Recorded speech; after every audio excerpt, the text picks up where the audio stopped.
Hey guys, tonight we wander under a pale Phrygian moon where the reeds lean like drowsy listeners, and a lantern swings above a river that keeps its own soft rhythm.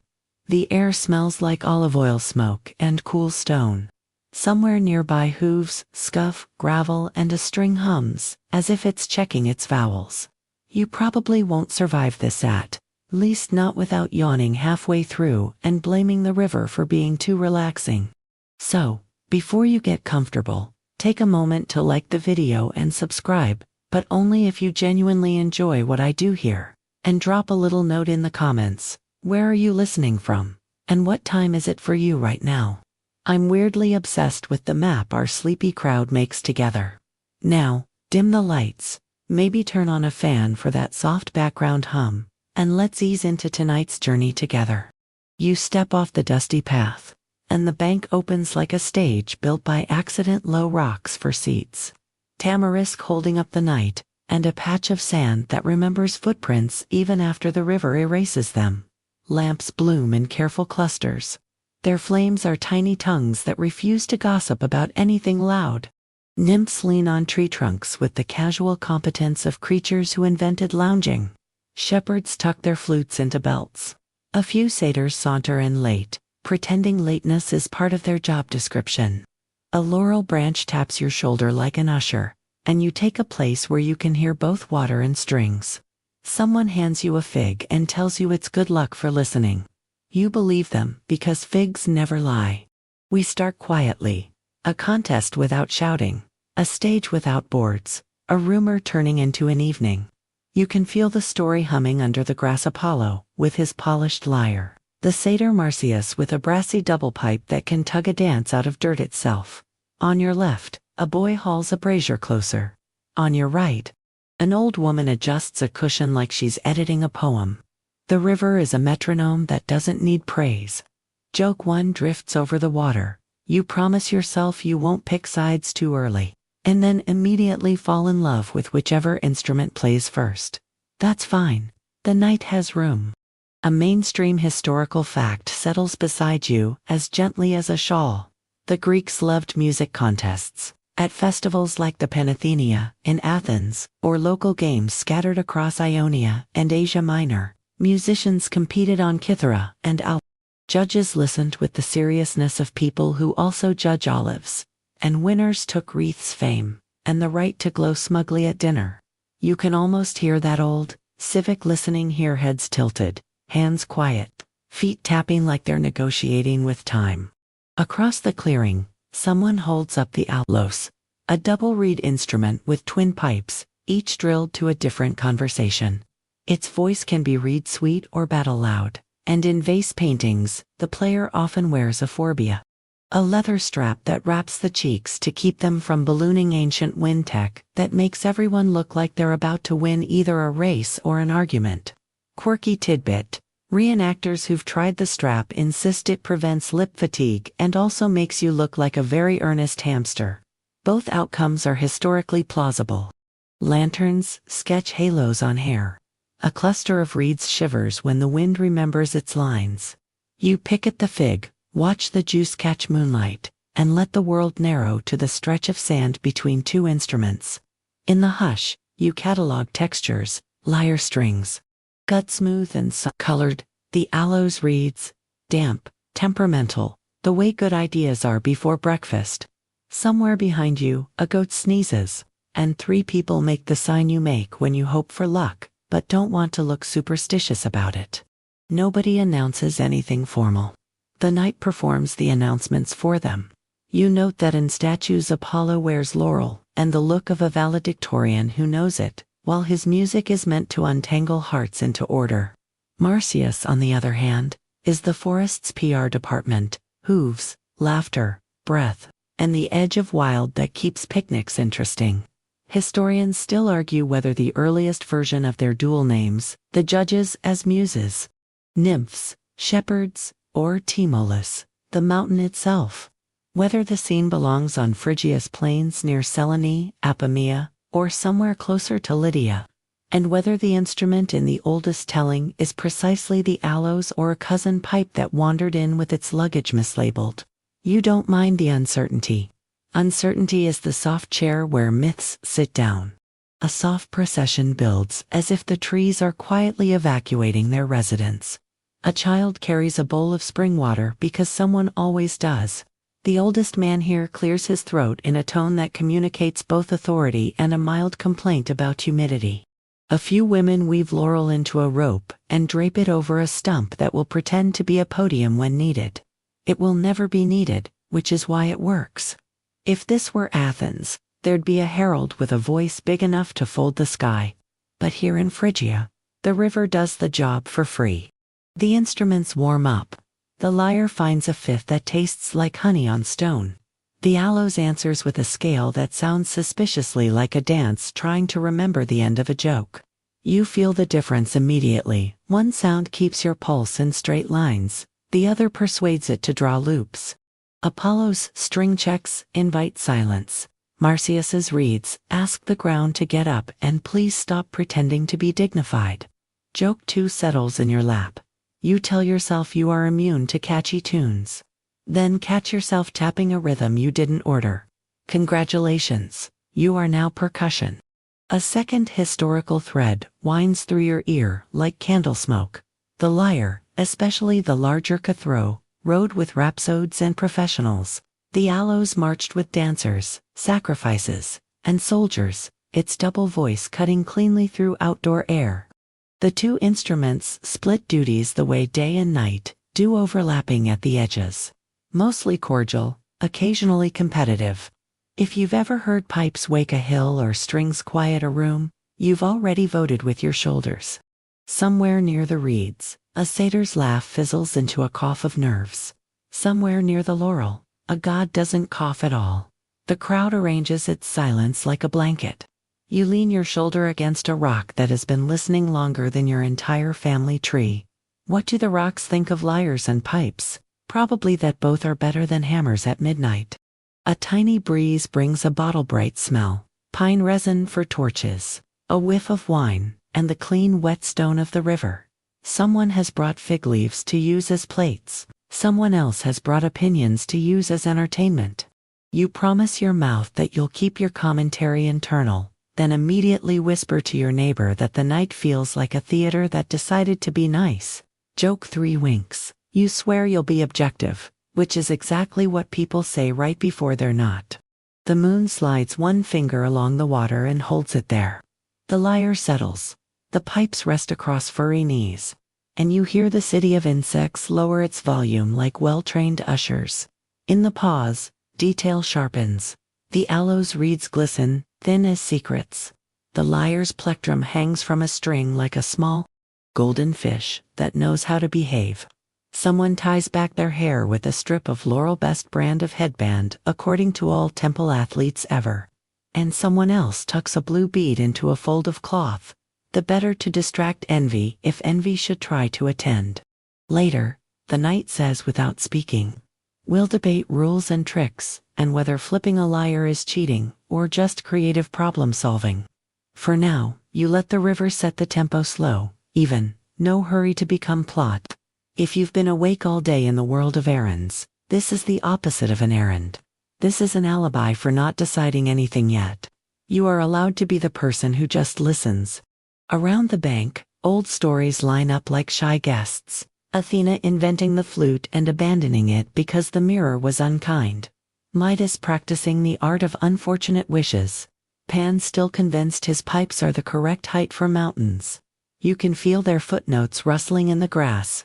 Before we invite them to speak, you put your hands around the nearest cup of river-cool water and breathe. Tomorrow's scholars can sort the variants and publish the diagrams. Tonight is for appreciating the luxury of not knowing and liking it. A last lantern is pinched to a smaller halo. Owls audition for chorus roles. Somewhere far upstream, a shepherd plays 3 notes and falls asleep in the middle of the 4th. You rub a fig leaf between finger and thumb until it releases a green smell that makes the scene snap into color. When the music begins, you will already be inside it. The lyre and the aloes face each other like polite strangers at the start of a conversation both have already rehearsed. The crowd leans toward the exact center of the space, the way flowers lean toward sun, and you no longer a visitor, not yet a judge. Take the first slow breath of a night that will make the river remember a name. You lean your elbows on your rock and the river obliges by sounding exactly like a soft cymbal roll. The night moves one beat along its quiet abacus, and a different story pads up beside you as if it's been waiting for its cue. It begins with a goddess who gets bored easily and invents things when the room won't behave. You picture Athena, crispied and wide awake, stepping out of a workshop smelling like olive wood and cleverness. Her hands are full of reed straight, green, stubborn as if she plucked pieces of river to see whether they'd agree to be music. She cuts, hollows, and measures with the kind of certainty that makes rulers jealous. 2 pipes, twin but not identical, drilled so each can argue its own melody. She binds them with a chord marriage counselor to plants and lifts the new aloes to her lips. The first notes come out like a procession waking up, thin thread, then broader ribbon, then a braid of sound that could tell a city when to start walking. You feel the breeze hitch a ride on those notes and carry them down the valley like a courier with excellent posture. Of course she tries it in different rooms. In a grove you could drink. The aloe sounds like mist, teaching itself to count. In a courtyard, it sounds like a festival's opening sentence. In armor, it sounds emphatic. And then because self-awareness is a sport for gods, to Athena leans toward a pond for a look. The cheeks have to puff for power. The lips, pressed to reeds, reshape the face into a working engine. She makes a few corrections, because naturally she invented the phobia. That leather strap that goes around the head to support cheeks and ancient ergonomic equipment, casually thrown in for free. Then she tries again. The pond refuses to lie. Her reflection looks like a very determined frog with a thesis. She lowers the aloes, not because the music isn't good, she knows it's good. She practically taught the wind to sit straight, but because the face for playing it conflicts with the face the world expects from someone whose helmet comes with a reputation. That's one version, anyway. Another says a laughing Hera and Aphrodite teased her for chipmunk cheeks, and Athena, who had never been teased successfully before, decided to be very, very done with that. Either way, she tosses the instrument into the reeds with a gesture that says, "You're excellent, we're just not excellent together." The pond keeps its secrets. The reeds practice not making eye contact. Mainstream fact pauses beside you like a friendly docent. The aloes really is a double reed instrument with 2 pipes, widely used across Greek ritual, theater, and public life, from Dionysian revels to athletic events, from sacrifices to tragedies. Where it underscored singers and masked actors with a sound strong enough to hurt emotions. In vase paintings, you often see the phobia singed under the ears. Archaeologists have found alloy of bone, ivory, and wood, sometimes with bronze fittings, all with the quiet authority of objects that know they once made air behave. Back at the river, the instrument lounges in the reeds like a misplaced snake. Enter a set of hooves with curiosity attached. Marsyas, half goat, half guy, all enthusiasm, pads along the bank, following his nose, which is having the best day of its career. He hears that invented braid of air humming to itself where Athena dropped it. And you watch his whole face do that thing faces do when the future has just tapped them on the shoulder. He fishes the aloes from the reeds, water beating along the holes like punctuation. He doesn't know chord etiquette, but he knows breath and groove. He sets the reeds to lips. There's that first honking, a reed's way of insisting on respect. And then there it is, a line that steps on the ground and expects the ground to step back. The second pipe joins, not echoing but commenting, and now the music isn't river anymore. It strides, skips, hip tilts, someone laughing with their whole ribs. Marsyas grins exactly like a person who has found a toy, a tool, and a friend in one armful. Joke 1 raises a paw. You make the same face when you find a pen that writes exactly the way you wish your handwriting looked. Some say Athena felt a tug of buyer's remorse when she heard her invention sing from someone else's lungs. Some say she was pleased to watch a mortal or a mortal adjacent pick up what a goddess set do. Jaw engaged, not the serene marble calm favored in goddess portraits. The debate leans over your shoulder like an ant explaining wedding seating charts. It's partly aesthetics, partly politics, partly who gets to be beautiful while making noise. Marsyas doesn't write a thesis. He writes a scale, a riff, and a chorus he can't stop repeating. The reeds go along like they were waiting for a mouth that didn't mind looking busy. He ties a strip of leather around his head, because the phobia is a practical gift from a goddess who never throws out a good idea. He learns circular breathing in through the nose, out through puffed cheeks, so his phrases can go on like gossip with stamina. Quirky tidbit squeezes in. Modern players who try circular breathing on twin pipes report mild dizziness, occasional transcendence, and the sudden belief that time is a poorly designed suggestion. Symposia agree, politely and with snacks. You can tell he practices because the valley's sheep are getting rhythm, and the local nymphs have started showing up at the same time every evening, pretending they were in the area anyway. A stag, deeply skeptical of everything, accidentally prances on beat and has to run away and pretend it was a coincidence. The satyrs throw a small party called Tuesday, Marsyas names. In his head, all the places the aloes can go that a plucked string rarely visits: wine presses, wrestling grounds, sacrificial altars, the scruffy dusty edges where city meets field. The instrument's voice does not ask permission, it simply arrives with a breath and leaves when your lungs do. On a boulder nearby, one of the old shepherds squints and mutters that the aloes is for Phrygians and Lydians, and other folks from over there. That its wild two-voice complexity feels Eastern, which is Greek for, we admire it, fear it, and will copy it by afternoon. Another scratches his beard and says the lyre is the true Greek instrument, a tidy household god. The first replies that this is very convenient for lyre owners. You, the person who promised not to pick sides, enjoy the argument the way a cat enjoys sun, entirely. Meanwhile, Marsyas angles the two pipes so each plays a different mood, one low and warm, one bright and cheeky. He learns to fake a duet with himself, weaving lines like basket makers who refuse to choose between art and utility. Nymphs hum, a satyr tries harmony and invents something like it. The river, in a generous mood, pretends the reeds were always this merry. A traveling potter sketches the scene on a cup, satyr with aloes tongue out a little in concentration, phobia holding cheeks honest, nymph with a laurel twig threatening to make a wreath out of whoever stands still, Athena's helmet peeking from behind a tree, because even when she leaves, she supervises. A generation later, someone will look at that cup and remember the night music pulled a hill into standing. You collect another fact on your lap like a spare fig. In actual city life, the aloes accompanied athletic victors and sacrificial processions, marking steps and raising pulses. In theater, the player stood off to the side, when knitting tragedy into something that could be remembered. That public usefulness made the aloes powerful, not just beautiful in groves, but necessary in streets.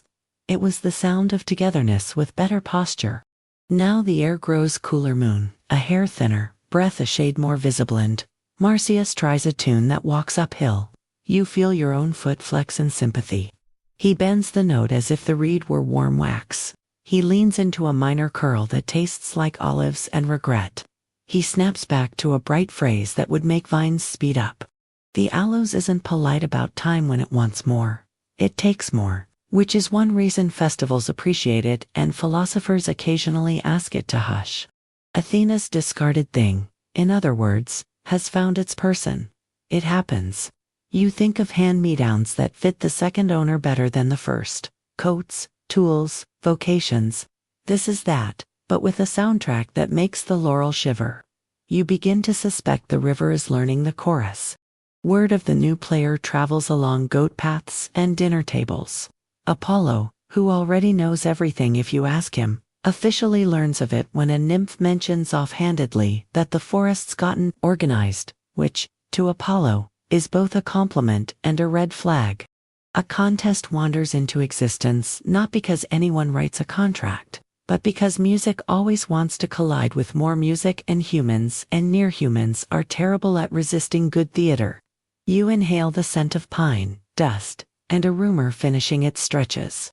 When Marsyas finally looks up from his practice and notices a god strolling down the bank with a lyre that glints like the thesis of daylight, you see his grin widen, not in fear, not quite in pugnacity, more like someone who has been rehearsing for an audience and is pleased that the audience is not hypothetical. He tucks the strap, weights the reeds, and thinks, in Satyr, the equivalent of, okay then. You shift on your rock, aware that the river has become very, very interested in being historical.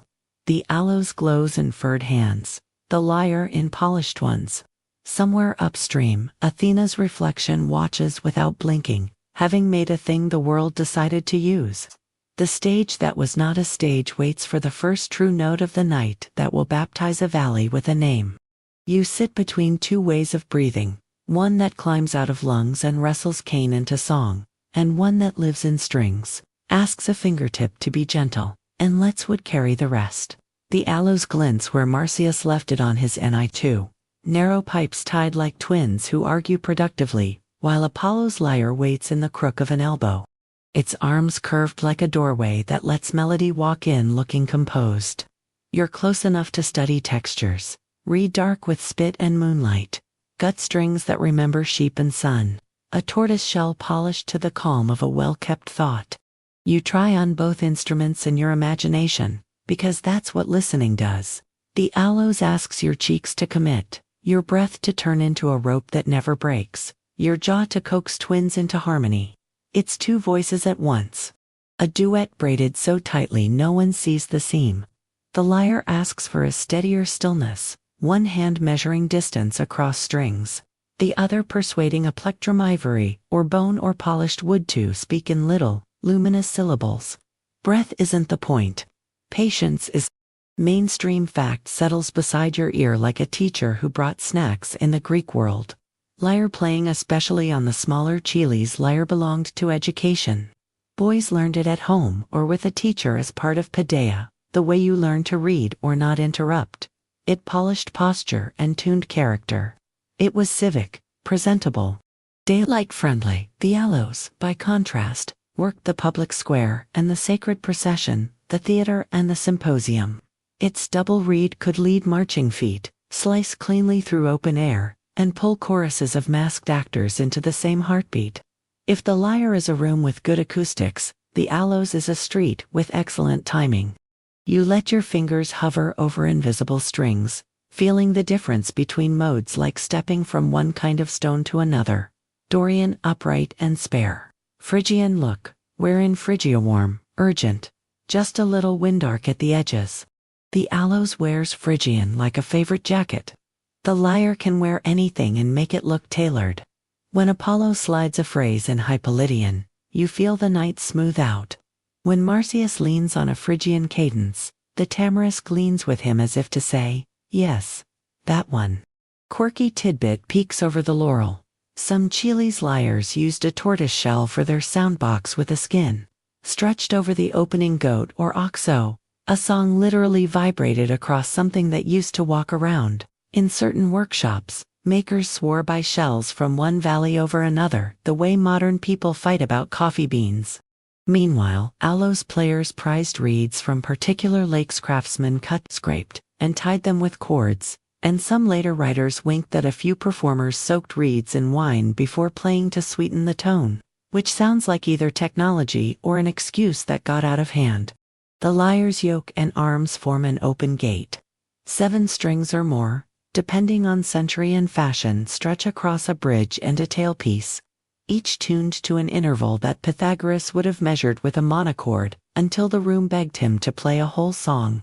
Elite fingers, by contrast, dance on fingerholes, closing and opening pathways for air at the speed of gossip. The result is 2 philosophies of motion, pluckandering versus press-and flow.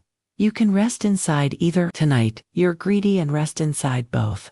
Historians still argue whether the earliest contest versions, pit cathara, the big professional lyre against the aloes or Apollos, more domestic formanx against Marsyas's pipes, and whether Greek authors later sharpened the contrast to make a tidy moral rational string order versus ecstatic wind abandon.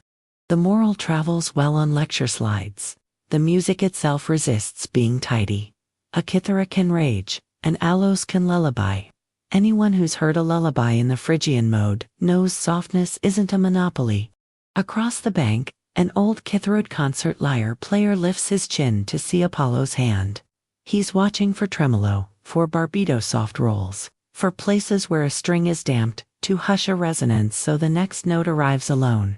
Meanwhile, a boy close to Marsyas watches the reed ends, waiting to see if the tongue's thin slivers at the pipe tips quiver evenly. You realize that on this bank you can find every kind of listener. Those who hear notes, those who hear hands, and those who hear stories crowning both. Joke 1 taps the ground with a hoof. You promise yourself you won't start a playlist called Phrygian-focused lo-fi pipes to herd to, and then immediately decide you would absolutely listen to that on mornings with too much day in them. If the aloes is Dionysian rumor wine press, chorus, a festival's moving spine, the lyre is Apollonian daylight clarity, geometry, lines as clean as noon, but you see overlap everywhere.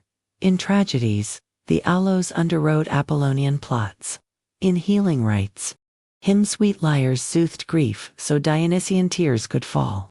The gods may brand the instruments, but mortals borrow across departments like co-workers swapping staplers. The world runs on contraband. You try out the mouthfeel of each instrument in your own face. The aloes makes you shape vowels with cheeks, jaw, and lips in athleticism that looks like effort because it is. The lyre lets your face stay calm while your hands rehearse little acts of mercy on taut gut. If one is visible work and the other invisible work, you recognize both from the rest of your life.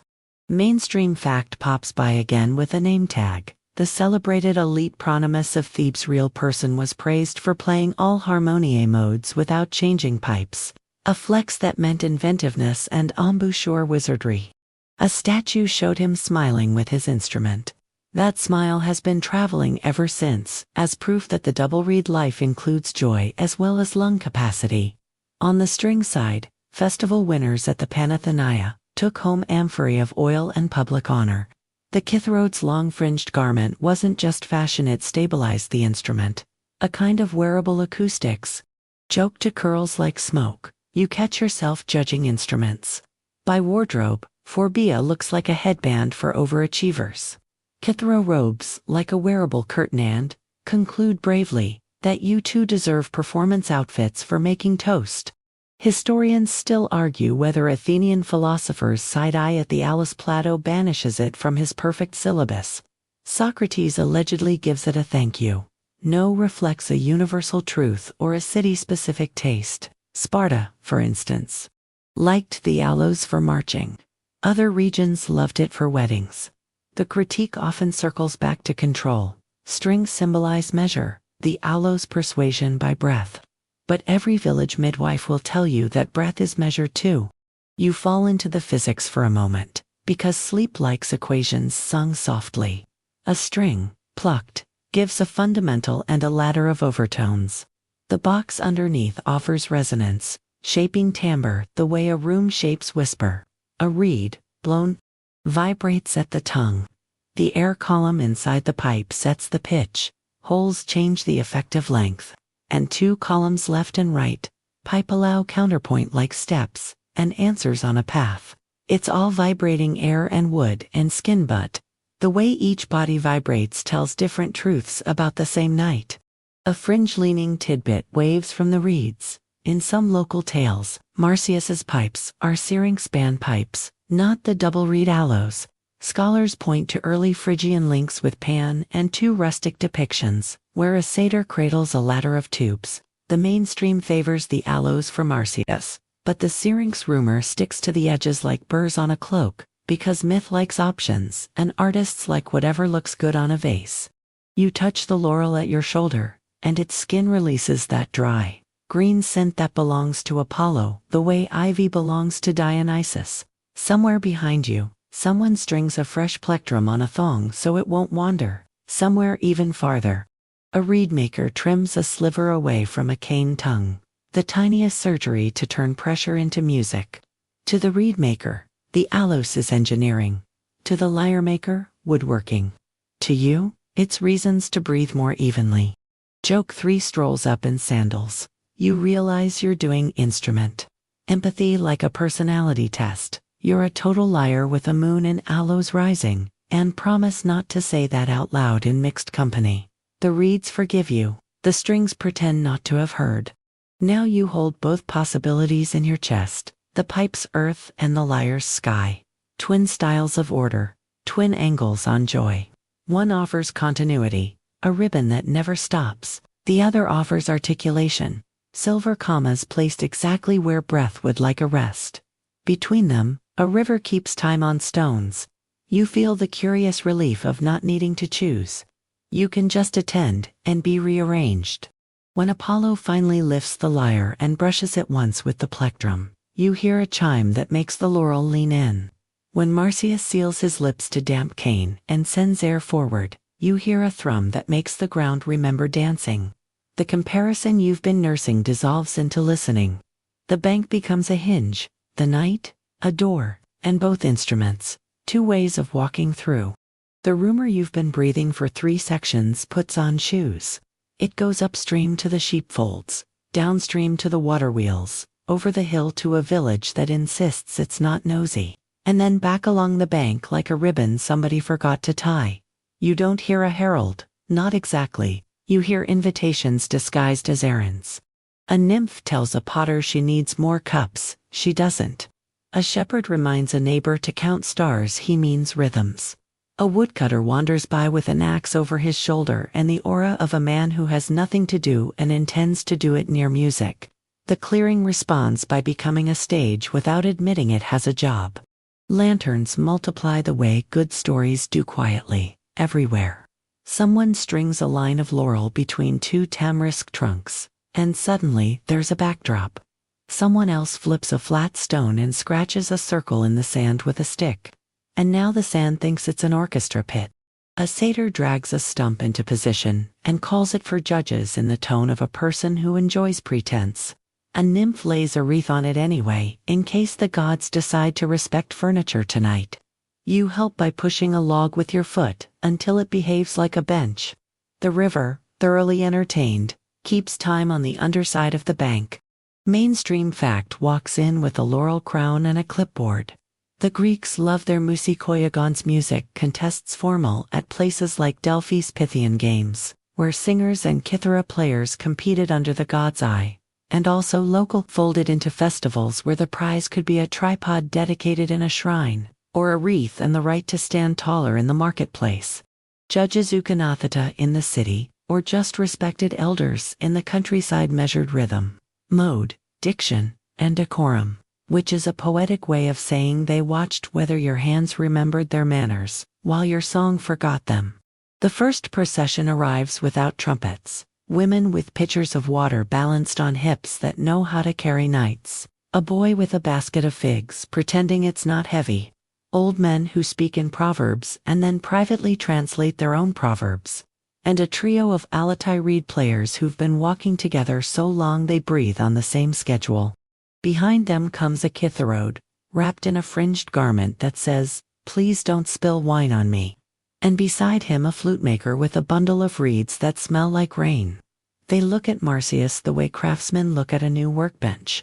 You overhear an argument about rules, which is how you know the contest is real. One satyr wants the prize to be a skin of wine labeled for research. A nymph counter-offers a garland of ivy and a night where nobody gossips for a full hour. A grandmother proposes everyone simply play nicely, which is what grandmothers say when they know that's not going to happen. A laurel branch taps your shoulder like a referee's baton. You pretend not to notice. Quirky tidbit winks from the corner. A Edian auntie swears she once saw a prize that was a honey cake shaped like a lyre, and that the winner had to share it with the muses by leaving a slice under a laurel before dawn. This may be true, or it may be an auntie's sly way of obtaining cake. Either way, the knight approves. The would-be judges drift in like chess pieces that haven't decided their moves. A hunter with a bow that will not be needed clears his throat in an authoritative key. A river sprite leans against a rock and offers to be neutral on principle in hydrology.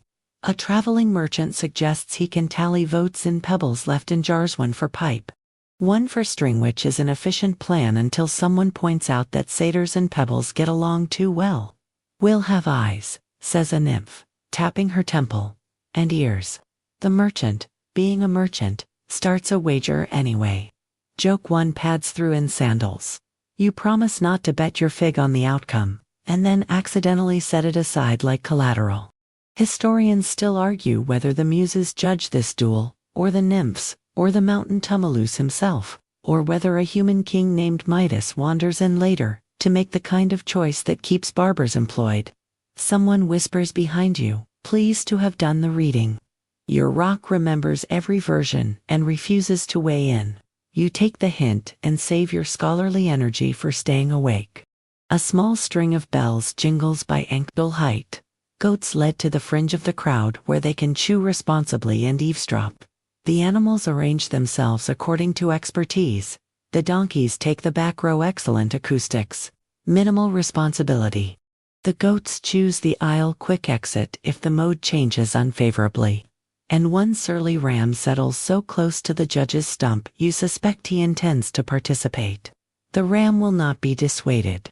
No one argues with a ram on a schedule. Apollo does nothing and yet is announced. It's the way a circle of air loosens near your left ear. The way the laurel bracelet on someone's wrist looks suddenly more official. He doesn't stride, he arrives, and arrival changes the temperature by half a thought. The lyre over his arm catches a lamplight and throws it back as a thin promise. You feel yourself straighten like a reed that just remembered posture exists. Marsyas, having finally decided that excitement is funnier than fear, has been busking around the edges. A scale to wake a foot, a flourish to apologize to a bird he's startled, a practice drone that makes the ground hum along. He's fitted his phobia the way a carpenter fits a brace, tightened the cord binding the twin pipes, and taken 3 deep breaths the size of small hills. One nymph gives him a ribbon for luck, and he laughs like a person who knows ribbons don't work and wears it anyway. A boy with a clay whistle attempts to start a countdown and is gently overruled by a woman who raises her hand and lets silence arrive as an event. You watch the clearing organize itself around that silence. Children fold legs, men sit on their pride, women smooth the sand by habit. Animals decide to postpone drama. You feel your lungs copy the river's cadence. In doubt, do not hurry. We are made of patience, while pretending to be made of opinion. Mainstream fact lays another thread. At Delphi, the Pythian winners took home laurel wreaths from the sacred grove, and the laurel's crackle when plucked was an omen people bothered to interpret. A bit of that grove seems to have Bedtime mailed itself here. A girl waves a sprig over the instruments, like a smudge to keep envy from acting clever. You remember the blue bead tucked earlier into a fold of cloth reeds. Beads laurel. The protective accessories aisle of antiquity. The seating improves by a miracle of collective laziness. Nobody moves, and yet everyone ends up where they can see. A faint path opens between Apollo's spot and Marsyas's. Not a line in the sand so much as a hospitable corridor. A reed maker discreetly offers Marsyas a spare reed. He declines because relationships have been established between mouth and cane, and betrayals are for after parties. Apollo tests one harmonic that floats over the path like a moth. Marsyas answers by closing and opening his finger holes in a little wave, a finger breath hello. Rules appear the way dew does everywhere, and unannounced. 2 pieces each. Someone murmurs. Alternate. No accompaniment besides what the river can't help. No stamping to intimidate a satyr, studiously does not look at his own hooves. And an unwritten rule everyone here is practiced at. Do not insult the craft. You may tease the player, mythologize the instrument, and definitely gossip about the judges later, but you will not make fun of breath, string, or reed. That would be like laughing at water. Joke 2 flutters by. You promise to keep your critique to acceptable topics, costumes, hair, improbable backstories, and leave the embouchure alone. The phobia thanks you by not squeaking. A reed near your ankle trembles as if it has remembered something. It might be the whisper locals tell, that reeds can carry secrets, that if you breathe a thought through a hollow stem it will grow into the next season's gossip.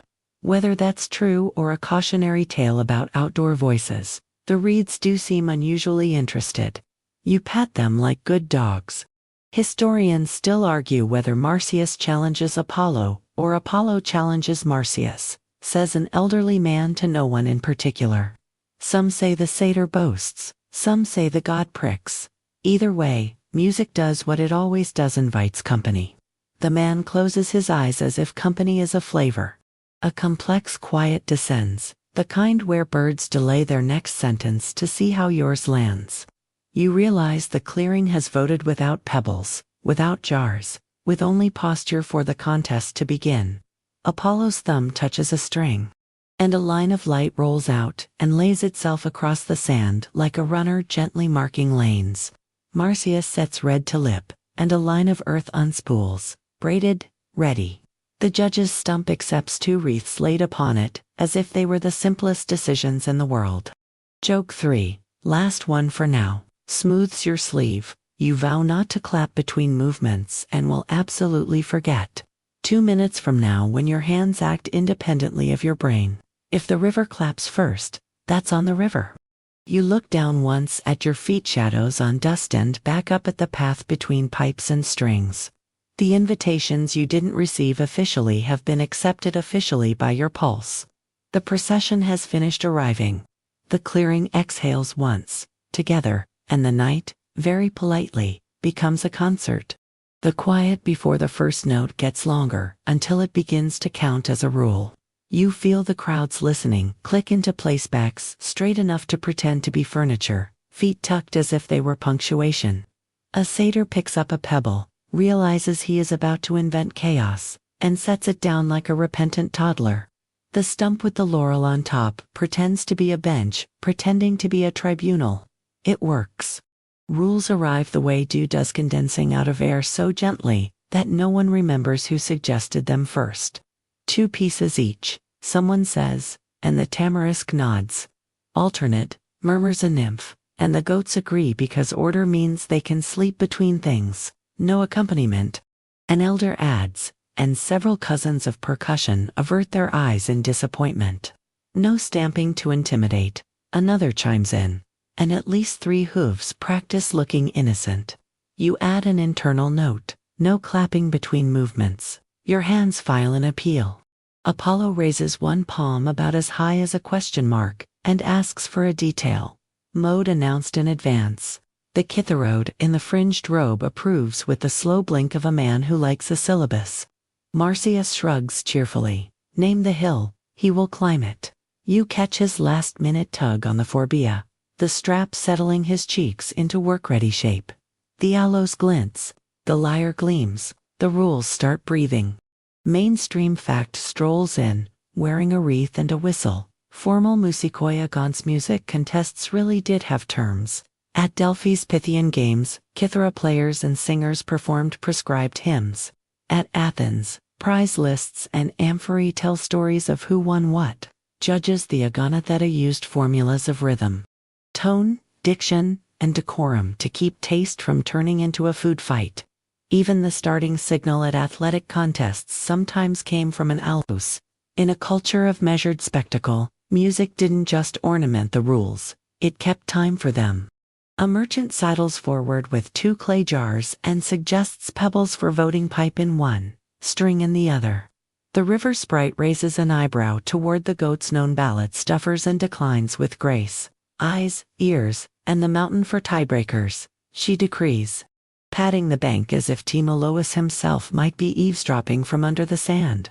Apollo smiles with that confident politeness gods issue receipts, and Marsyas grins like a person who doesn't mind whose eyes are watching so long as ears are having a good time. Then the fine print arrives, soft as a cat, sharp as a claw's. Clean tone, says the Kitharode. No crack, no squeal. Marsyas nods. The reeds quiver with the thrill of being singled out. Clear articulation, says a woman who knows meters. No smudged strings, no lazy fingers. Apollo tilts the plectrum in acknowledgement. No tricks that are not music. A grandmother warns, a phrase so broad it invites mischief dressed as compliance. Apollo's eyes brighten the way a window does when someone on the other side remembers you're there. One more condition, he adds, spoken lightly, but designed to land. Let the second piece, for both players, answer the first with a variation same mode. New craftsmanship. And, he says, as if asking for a napkin, allow that the voice may serve as instrument, if a player chooses to sing while playing. The word while sits down in the sand like a pebble, that knows it is not a pebble. A murmur runs around the clearing as if trying on the shoe of that clause. The lyre likes a mouth. It was born of song and speech. A string keeps ringing when a throat steps in. The aloes, a jealous lover, demands lips and breath in a monopoly arrangement that leaves no vacancy for lyrics. You glance at Marsyas. He looks at his reeds, then at Apollo, then at the sky, and shrugs with a grin that says, if that's the road, I'll jog. Quirky tidbit leans in from the props table of history. There were real protocols about singing with instruments. In some competitions, a kitharode singer with kitharis and a kitharist's instrumentalist had separate categories. The alode singer with aloes existed too. But the double reed makes multitasking a higher-esque sport. Later writers wink that Marsyas lost when Apollo sang and he could not. Others add the even stranger rule will meet down the path playing upside down. Which we are definitely not doing yet because the sand has not consented. Historians still argue whether Apollo's caveat singing with playing belongs to early versions or later refinements, whispers a well-read Potter to your left. Some authors make it the decisive trick. Others insist the decisive trick was something mechanical with the instrument. And not everyone agrees. The muses judged. Timaeus gets the job in some tellings. In others, Midas wanders in like an opinion in sandals. The potter grins and sketches a little ear in the dust, then wipes it out, as if anticipating later events without spoiling them. Marsyas lifts his pipes and tests a low, velvet note. It holds like a plank you could walk on. He glances at the judge's stump, at the laurel wreaths waiting like two polite moons, and then nods his acceptance. Same mode, variation after, he says, his voice the ragged comfort of a person whose lungs are about to be very busy. Use your throat if you like, he adds lightly. And I will use mine, meaning wind, muscle, read in the way mine works. Joke one pads by with hooves on tiptoe. You imagine adding your kazoo to the docket, and immediately, get banned by every god present. Apollo tests a harmonic and smiles in the shape of a sunbeam with a law degree. Then let us also say, he offers, that tempo must be governed by the player, not by feet. No stamping armies onto the field. This is a friendly dig. And aloes can bring dancers to life by sheer beat. Marsyas bows without sarcasm and plants his hooves, as if he'd intended to be a metronome anyway. A reed maker steps up with a tiny knife and a reverent air. Allow reed adjustment between pieces, she suggests, blade catching moon. The air grows damp, Cain remembers weather. Apollo nod strings have their own ritual tweaks, a turn of peg, a stroke on the skin to warm it. The judges allow a heartbeat between pieces for maintenance, not for composing new material on the fly. This crowd respects repair. Mainstream fact places another pebble of context. In Greek contests, chironomia hand signs from a leader kept singers together, and timekeepers maintained rhythm with staff taps. There were fines for stepping outside your category, and applause at the wrong moment could draw a husher's attention. Yes, that was a job. A line of order holds the place where sound goes to be wild inside the law. The river sprite proposes one last boundary that makes everyone feel safer. No sorcery on the instruments, she says, eyeing Apollo with a humor that knows him. No adding strings mid-song. No turning reeds into birds.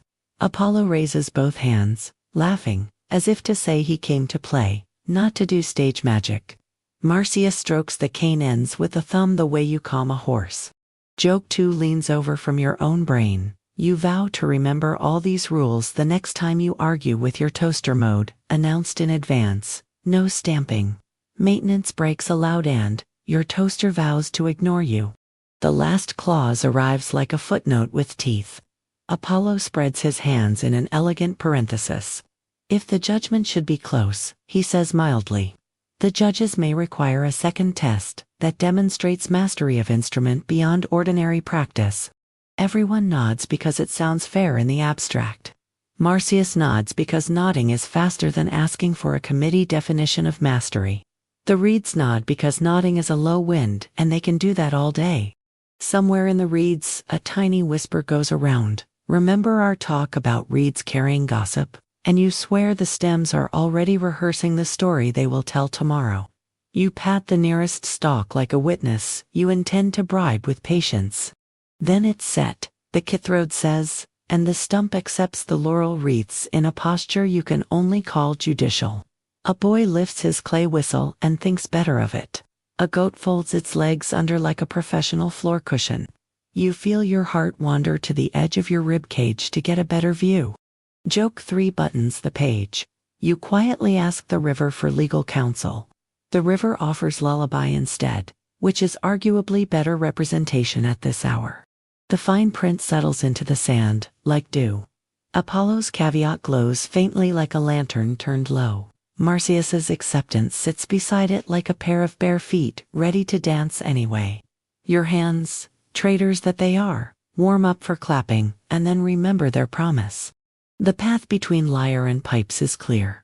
The moon has remembered to be on dimmer, and the contest has a spine. All that remains is the simplest rule, the one that makes the others matter. When music begins, listen like the night invented ears just now.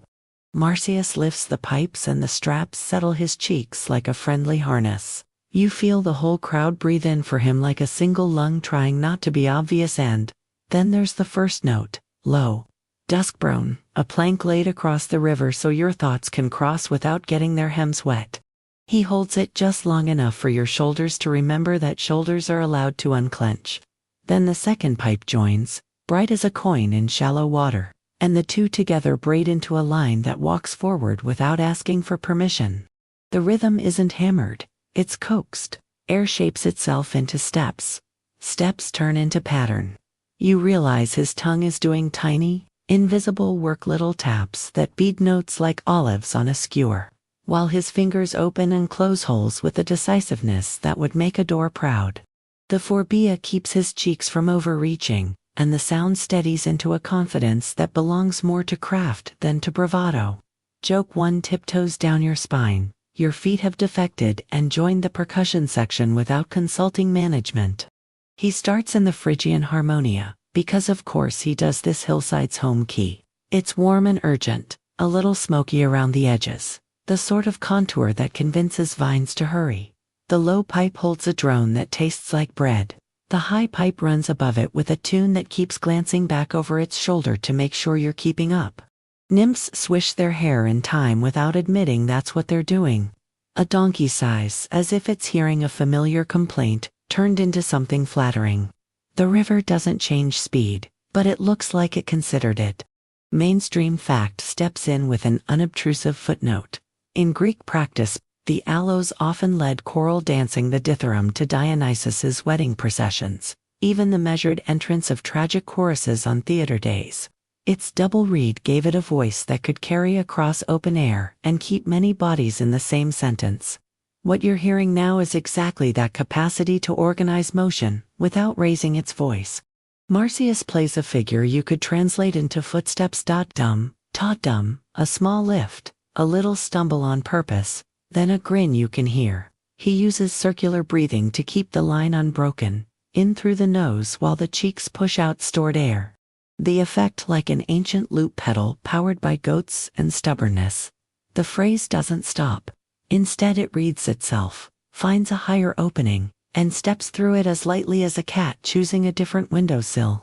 Joke 2 ambles by, wagging its tail. You vow to try circular breathing tomorrow, while walking up the stairs, and the stairs write a formal letter declining your experiment.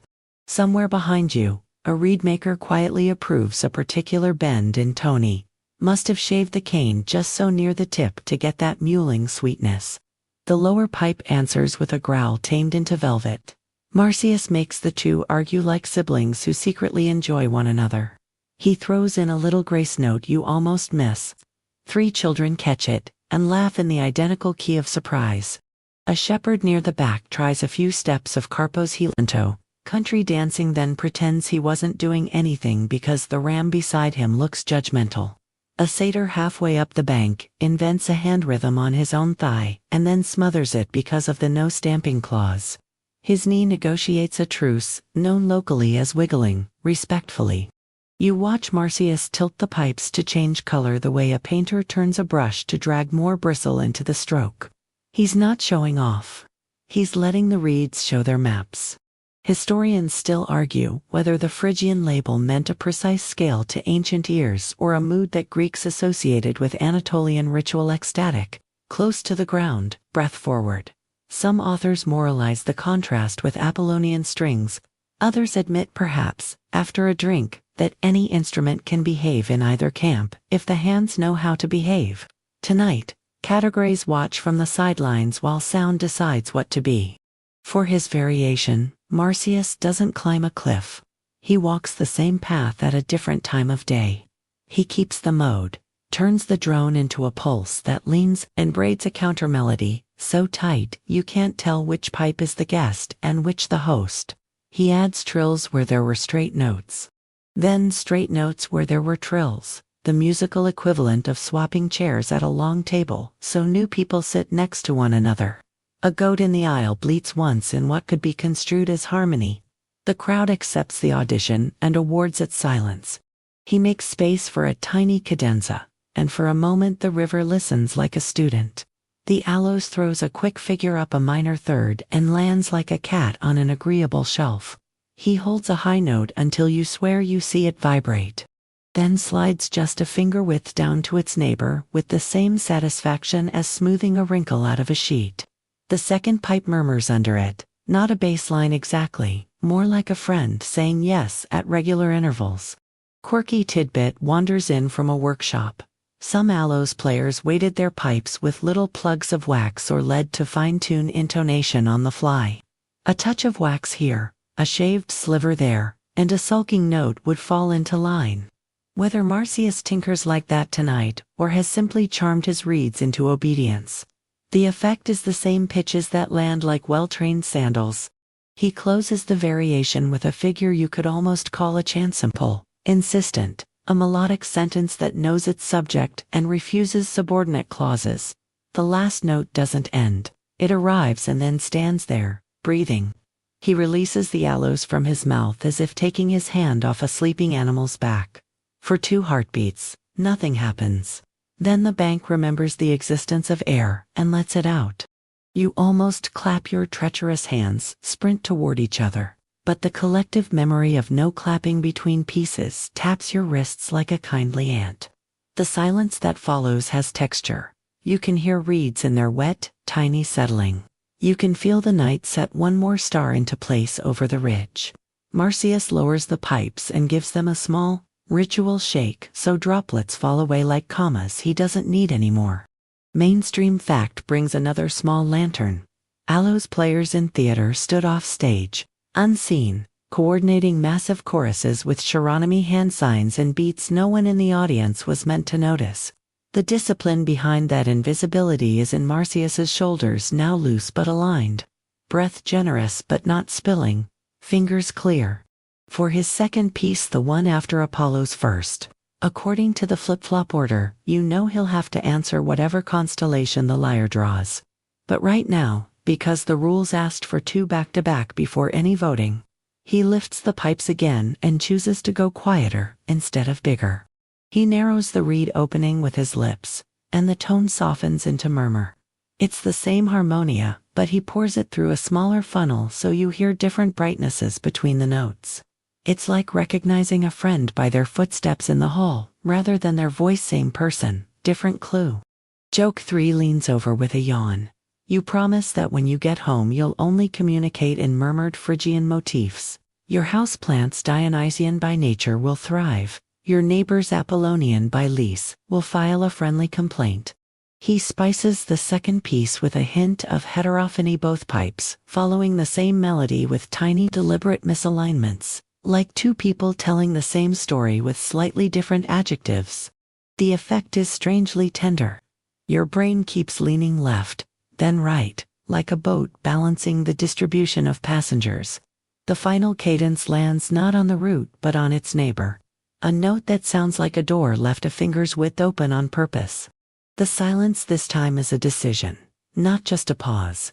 It holds long enough for someone's bracelet to settle, for someone else's breath to catch up, for the river to tidy the edges of its own sentence. Then the collective exhale rolls around the bank like a soft wave you would gladly fall asleep under.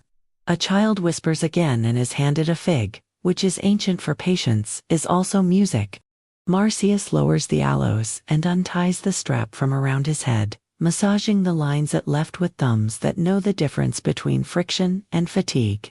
He glances at Apollo, not defiant, not deferential, more like a craftsman handing the bench to the next pair of hands. The satyr's grin returns, smaller now, tempered into something that looks suspiciously like respect for the silence he just made. Historians still argue whether crowds in the oldest versions favored Marsyas at this point, murmurs the potter again. Some say the people heard their own steps and loved him for it. Whether that's literature or memory doesn't matter to your pulse. Your pulse has already voted by relaxing. On the stump, the twin laurel wreaths look identical and therefore controversial. A breeze comes up the river with the faintest scent of resin and grain, and the reeds-born gossips rustle, as if rehearsing lines they'll repeat for weeks. You keep your hands in your lap, because rules exist, but your fingers tap on your knees a very small thank you in Phrygian. The bank, pleased with itself for being an amphitheater by accident, waits for strings to answer. Apollo doesn't clear his throat because his throat clears the air by existing. He lifts the lyre and the moon appears to polish itself, which is showy of the moon, but you let it. His left hand tests a string with a fingertip that must have studied manners, and the sound sits down beside you like a bright, patient dog. He doesn't hurry the first phrase. The notes step out in sandals, measured and luminous, each leaving a little print the river chooses to keep. The mode is announced with the smallest tilt Dorian, upright as cedar, then he slips a turn you could call Hippolytean if you're in a naming mood. And the laurel answers by smelling greener. The plectrum bone, polished, tied to his wrist by a thong so it can't wander, draws a light across the strings that reminds you of someone drawing a comb through water, a line made of little lines. Order that refuses to be stern. A moth rethinks its loyalties and comes sit in your hair. You decide you're fine. You're a porch now.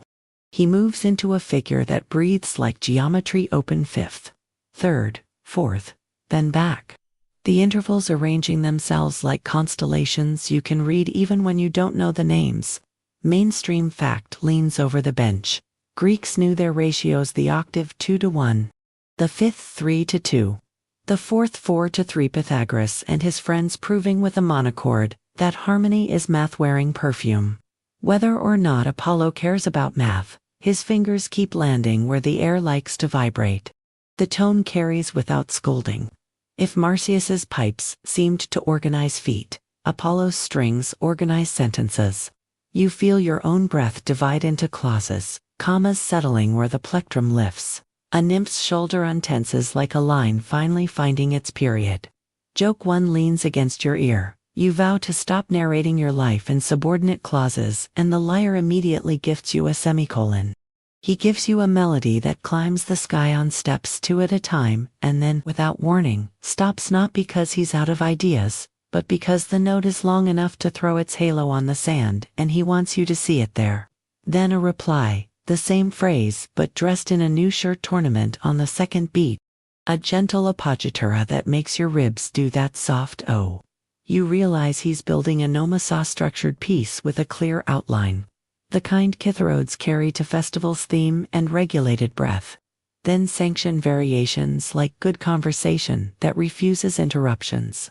Quirky tidbit wanders in with a tortoise on a leash. Myth swears the first lyre began with Hermes, who emptied a tortoise shell, stretched skin across it, strung gut over the frame, and then apologized or didn't to Apollo by gifting him the instrument. Some later players hung their plectrum from the lyre's arm on a little cord exactly so they wouldn't drop it in public. A practical superstition excavated from graves with picks that still look embarrassed at how many times they fell. You can hear the wood body doing work, shell or box. Skin over the sound hole, leech pluck, sending a polite earthquake through a space just large enough to amplify without muddling. He damps a string with one finger to edit the resonance. The sound obeys like a sentence rewritten to behave in front of guests. He rakes a small arpeggio and lets just one note ring, sifting light out of light. Somewhere behind you, a reed maker, who came from Marsyas, forgets herself and murmurs a gusul nice under her breath. Historians still argue whether the Kithro no moi formal lyre pieces were strict memorized works or flexible frameworks for measured invention. How much ornament was allowable before judges called it show? The arguments smell like olive oil and chalk dust. Tonight, Apollo answers by doing both. You can chart the structure like a stargazer with a wax tablet, and you can also feel surprise arrive right on time. You notice his right hand never hurries, even when the left leaps. He alternates pluck and brush, lets the plectrum float, then strike, then skim. The wrist draws circles so small, you only register their patience. The left hand moves between strings, occasionally pinching one above the bridge to coax a little harmonic that sits like a star farther away than the others. You hear nothing extra, no vanity squeaks, no accidental buzz, a lyric generosity that says, "This is for us, not look at me. Looking at me?" He rounds the first piece with a peon turn 3 notes that taste like ie peon, without the syllables, and leaves the final string ringing while all the others go still, as if keeping one lantern lit so latecomers can find their seats. Your hands attempt treason. The memory of no clapping between pieces taps them back into your lap, like a hall monitor who moonlights as a midwife. For his variation, because rules are rules, he keeps Dorian's backbone and loosens the shoulders. He shifts the melody into a higher register, feathers it with quicker notes that do not feel quick so much as fine-grained. He also, and here you hear the clause from earlier smiling, sings not a full hymn, barely a line, more a hum pinned to vowels. The throats bloom filling the spaces, the string leaves open. The plectrum and the voice trade politeness. You go, no, you, like compliments in a kitchen. It isn't cheating, it is craft. The crowd recognizes the difference. The voice sits under the string like shadow under leaf, and when it rises above, it does so for one held note that makes the laurel on the judge's stump tilt its head like a clever dog. You remember the rules fine print from earlier, and realize you're watching it graduate from caveat to advantage. The aloes monopolizes the mouth. The lyre borrows it. Different economies. Same goal. Mainstream fact leaves another breadcrumb. At Delphi, singers to Apollo shouted the paean cry, and Cythera players one laurel and sometimes a tripod to dedicate. More than one victor publicly dedicated his plectrum at the sanctuary, a small bone ticket to immortality. In vase paintings you can spot the thong that prevents plectra from defecting mid-performance. Antiquity's answer to, whoops. Joke 2 clicks its tongue. You pledge to tie your house keys to your wrist with equal devotion. Your future self thanks you on behalf of every doormat you've ever bothered unnecessarily. Apollo's second piece leans into syncopation so delicate you only feel it in your sternum. The beat is where you expect then not then yes again, the kind of rearrangement that doesn't trip you, just teaches you a more elegant way to walk. He brushes a broken chord and then, with the candor of daylight, refuses to resolve it until your next inhale. When he does, it lands like a yes delivered by someone who sees your face. Quirky tidbit adjusts its laurel. At some sanctuaries, people swore you could hear laurel leaves crackle as oracles. Plucked laurel at Delphi supposedly popped in a way that meant the god is listening. A girl here, on instinct or scholarship, rustles a sprig at the exact moment Apollo leans into a cadence, and two old men grin at each other as if Omen just paid for their dessert. Historians still argue whether Apollo's tone in these myths is meant to be chastening daylight, punishing rustic exuberance, or whether the story is really about measure and craft meeting enthusiasm and asking it to stand straighter. Says the potter, who can't help himself. You don't mind. The debate gives your ears a place to rest between phrases. Besides, tonight the music won't let the moral get in the way. He closes his variation by damping every string but one and then walking his left fingers down the still string silently, letting the note die like a lamp with a thoughtful wick. The quiet that follows has that particular shape that means the crowd has gripped its own hands to keep from clapping. Somewhere a goat hiccups with dignity. You join the general act of pretending that didn't happen. He retunes barely a twist of a peg, a breath of pressure on the yoke's ear, chasing a temper that only he can hear. You remember the reedmaker asking to adjust between pieces, and you recognize the same ethic. Maintenance is part of music. Craft is kindness. You offer future notes. Because of the alternation rule, Apollo owes only 2 pieces now. He rests the lyre against his hip, palm-combs the strings as if smoothing a child's hair, and glances toward Marsyas with what, to your surprise, looks like unfeigned pleasure. The glance is not stand back, it is your turn. This, too, is a kind of music etiquette tuned to pitch.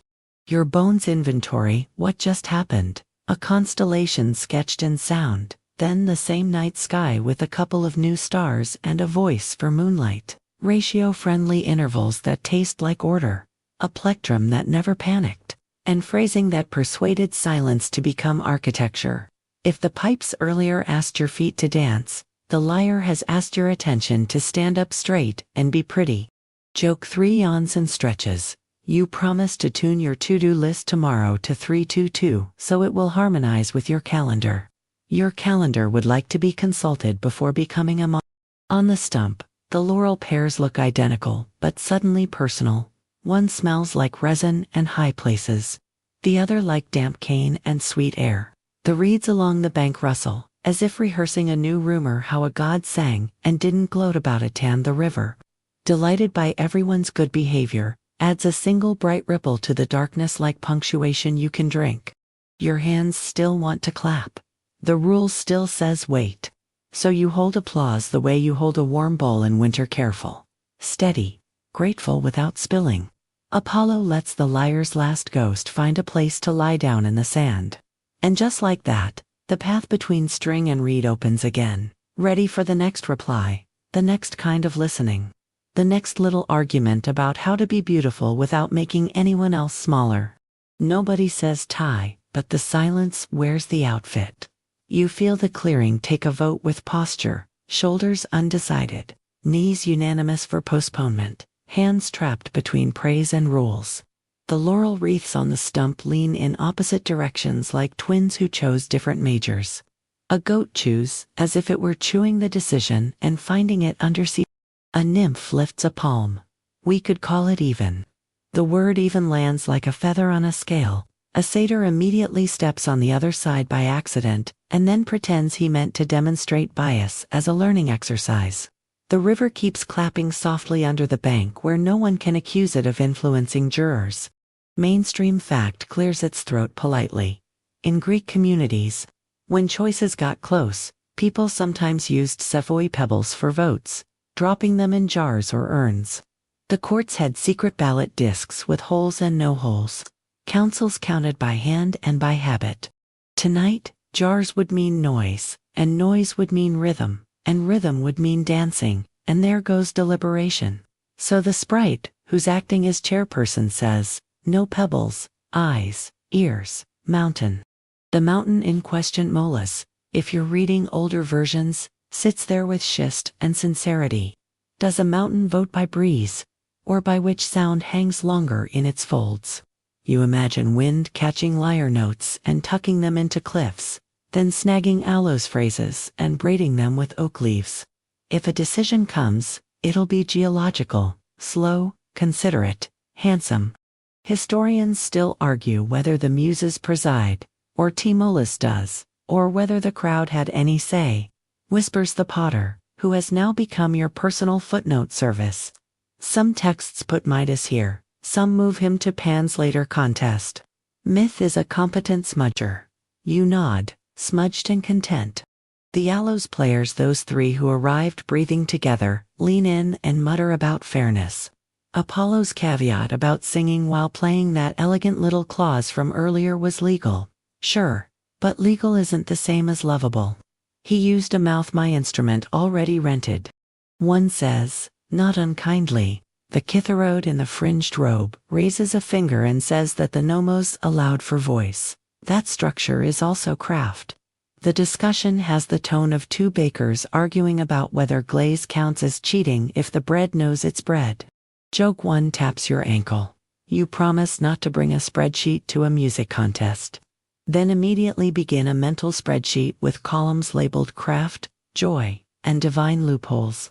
Down the path, a Phrygian king arrives late, crown slightly misaligned from traveling, and takes a seat with the mild bustle of a man who knows both wealth and the particular humility of sitting on the ground.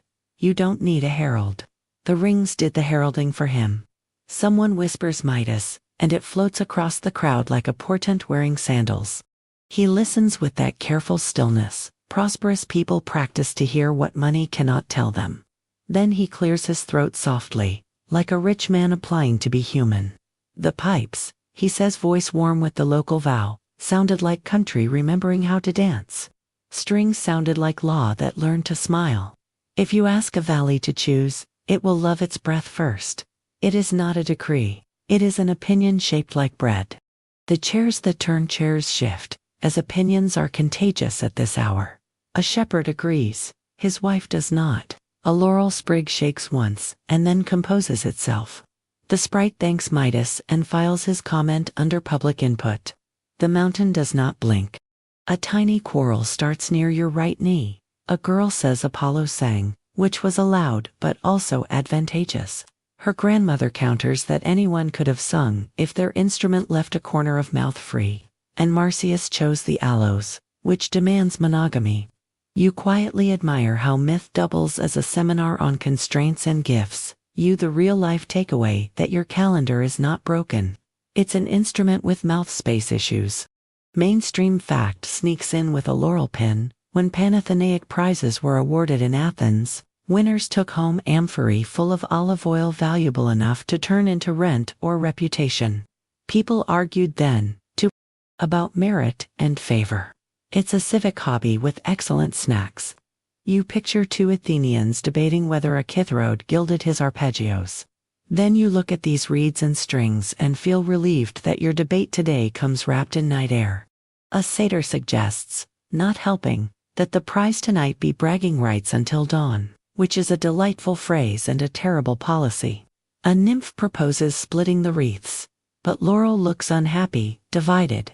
Everyone knows a wreath wants one head, not a timeshare. Perhaps, Apollo says, pleasantly, like a man offering to clear the table. We employ the clause we agreed and a mastery test if the margin is thin. He says it gently, without triumph. You admire his timing. He is tasteful about winning, which is the kind of taste civilizations pretend to reward and occasionally do. Marsyas tilts his head, strokes his reeds as if consulting them, and nods. He is also tasteful about not flinching. He looks at the mountain, then at the crowd, and finally at the river, which, being water, is excellent at evening things out and therefore a reliable witness. Joke 2 spins its cane. You promise that if you ever write a contract, you'll include a mastery test clause for arguments about pizza toppings. Your friends will never speak to you again. Your pizza will be beautiful. A small committee coalesces at the stump. The sprite, the reed maker, the Kitharode, and two grandmothers, terrifying in their fairness. They murmur to each other in the language of people who know that rules are how neighbors stay neighbors. Demonstrate something the instrument was not born to do, suggests the reed maker, eyes sly with curiosity. Or, says one grandmother, do the thing it was born to do, but with such clarity that no one can claim breath or string hid behind luck. Historians still argue whether the decisive second test in the oldest tellings was singing while playing, or the notorious upside-down trick, or some combination that later editors tidied to taste. Your Potter footnote supplies, as if he has personally met all editors. The words upside down rattle the reeds like a rumor no one invited to dinner. You make a note to stretch your neck out of politeness toward future contortions. Before any test, though the sprite offers the space a liturgical pause, we will sit with the tie for the length of one breath of the river. She means it. The bank obeys. The pause washes everyone's face with a small, merciful silence that tastes faintly of patience and silt. Quirky tidbit paddles by wearing a crown of local gossip. Some villagers insist that when the mountain judges, it sends a little gust from whichever side it favors. Others leave bread overnight by the stump to learn the verdict from which half has more crumbs in the morning, because birds are honorary jurors. Whether this is genuine ritual or delightful invention, the birds have never filed a complaint. During the pause, Midas leans toward a satyr and whispers Pan's name like a campaign promise. This is arguably the wrong myth for Pan, but the geography allows the cameo, and the king's loyalty is on brand. You pretend not to hear because your ears are unionized and on break. The pause ends the way a tide ends, by not ending exactly. The sprite opens her eyes and nods to both players. One more demonstration, she says. Not longer. Clearer. Apollo inclines his head. Marsyas reties his phobia, with a knot that says, over time is still time. The mountain adjusts its shadows into what might be seats. Joke 3 yawns like a cat and curls up on your knee. You promise you're not invested. You just happen to memorize both themes and their variations, and adopt 4 opinions about fairness without noticing. You catch yourself thinking about the word tie. It pretends to be peaceful, but it means the knot in a story that must learn how to loosen. It means an evening dressing itself in a problem only morning can afford to solve. It means you get at least one more song. And whatever happens next, your pulse has already won. It is slower, steadier, convinced that listening is a kind of victory. The sprite looks at Apollo with a half-smile that says show me, then at Marsyas with the same half-smile that says show me. The river leans in without leaning in. The laurel on the stump stops pretending to be impartial and becomes plant again. And Uruk warmed, redistracted, rule-abiding prepare to watch a clause you barely noticed earlier open a door you did not see until now. Apollo tilts his head the way a person does when they're about to be polite and inconvenient at the same time. He sets the lyre against his hip, not to rest it, but to draw a border around the moment. For the mastery clause, he says.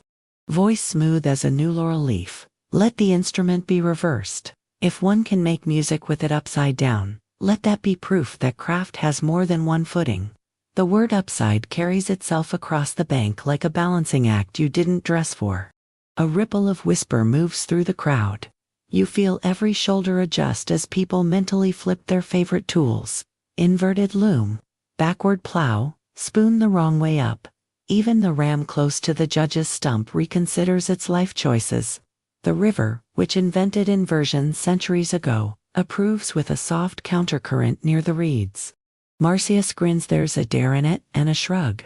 The expression of someone who has jumped into colder water than this and come out bragging about clarity. He reties the phobia, tests his reeds with a breath you can feel through your own ribs, and glances at the mountain as if asking for a friendly slope. The mountain responds by being a mountain, which is what mountains do best. Apollo demonstrates first, because courteous traps work that way. He turns the lyre over, arms downward like a crescent dipping toward earth, strings now a silver ladder upside down. He slides the plectrum underhand wrist, rotated fingers reverse stand, plucks a phrase that lands exactly where it should, just wearing a new hat. His left hand reaches under the frame to stop and start strings from below. The geometry is odd. The tone is not diode. He adds a single humberly avowal and you feel the laurel on the stump, lean in as if listening from the other side. The melody walks as cleanly as before. The crowd's silence says, inconvenient, yes. Impossible, apparently not. Mainstream fact sidles in with a lantern. In Greek artatic red figure vases, and later, Roman reliefs. The duel appears again and again. Apollo with Cathora, Marsyas with Alos, occasionally Athena watching. Sometimes Midas or a knife-bearing attendant standing around as a future footnote. The upside-down detail isn't pictured, but later literary tellings relish the trick, listing it alongside the singing while playing clause as evidence of the god's pinstriped cleverness. Marsyas weighs options the way a musician does when presented with logic that favors someone else's hardware. The aloes demands a vertical intimacy reeds at mouth, air rising. Flip it, and gravity turns the reeds into sulky ornaments. He rotates the pipes anyway, upside down. Reeds pointed toward the ground, and tries a tiny breath. The sound that emerges is a ghost of itself, a short, nasally complaint, like a bee filing paperwork. The satyrs nearest him over-encourage, which is what satyrs do when they love you in physics, is being rude. He switches tactics. Keep the aloes upright, but flip himself. A couple of satyrs immediately form a spotting squad, palms ready, eyes huge. A nymph clears a graceful area of sand, as if arranging cushions for a comedy. The sprite lifts one eyebrow, not dangerous, and the grandmothers on the committee add not for longer than one breath. Everyone nods as if any of this has precedent. Joke one paces by in sandals. You promise not to try a headstand the next time a work problem says think outside the box. Then immediately plan your reversible desk layout. He leans forward and kicks up, almost effortless, hooves finding sky, back arched, a satyr on each side holding the air steady like furniture. Upside down, the reeds fit his mouth again. Blood rushes to his head. Your own temples sympathize. He plays one note, then a second and the sound arrives true. A small cheer leaps to your tongue, and is bribed back by the no-clapping between things rule that has turned you into a monk of self-control. Acceptable? He asks from the handstand, voice not entirely where gravity left it. The committee consults. The sprite nods, acceptable, but keep it musical, not merely athletic. There's the line. He's not supposed to join the circus. He's supposed to keep the song above the stunt. Historians still argue whether upside down meant literally inverting the body, inverting the instrument, or even metaphorically inverting the melody, turning a phrase back on itself. Your Potter factotum whispers, delighted. Some think it's a late editorial flourish added to make Apollo look elegantly superior. Others say it's a folk gloss, born of storytellers gilding the setup. The reeds rustle like a footnote, acknowledging both readings. Marsyas comes down, no heroics, just a tidy return to vertical and stares at the pipes, as if they were a recalcitrant stream. He flips them sideways, not part of the instructions. But nobody stops him, so one pipe points up, one down, a strange Janus of sound. He tries a gentle breath. The downward reed sulks. The upward reed agrees to negotiate. He moves his fingers with exaggerated care, and what happens next is not a melody, but a map, half voiced, half possible. It's interesting. It's not yet persuasive. Across from him, Apollo keeps the lyre inverted, and offers a counter-exempla short. Clean nomos fragment played entirely below the frame, fingers and plectrum crossing like weavers under a standing warp. He's not gloating, his face is too tidy for that, but the demonstration is a small legal nudge. This is the kind of thing he meant.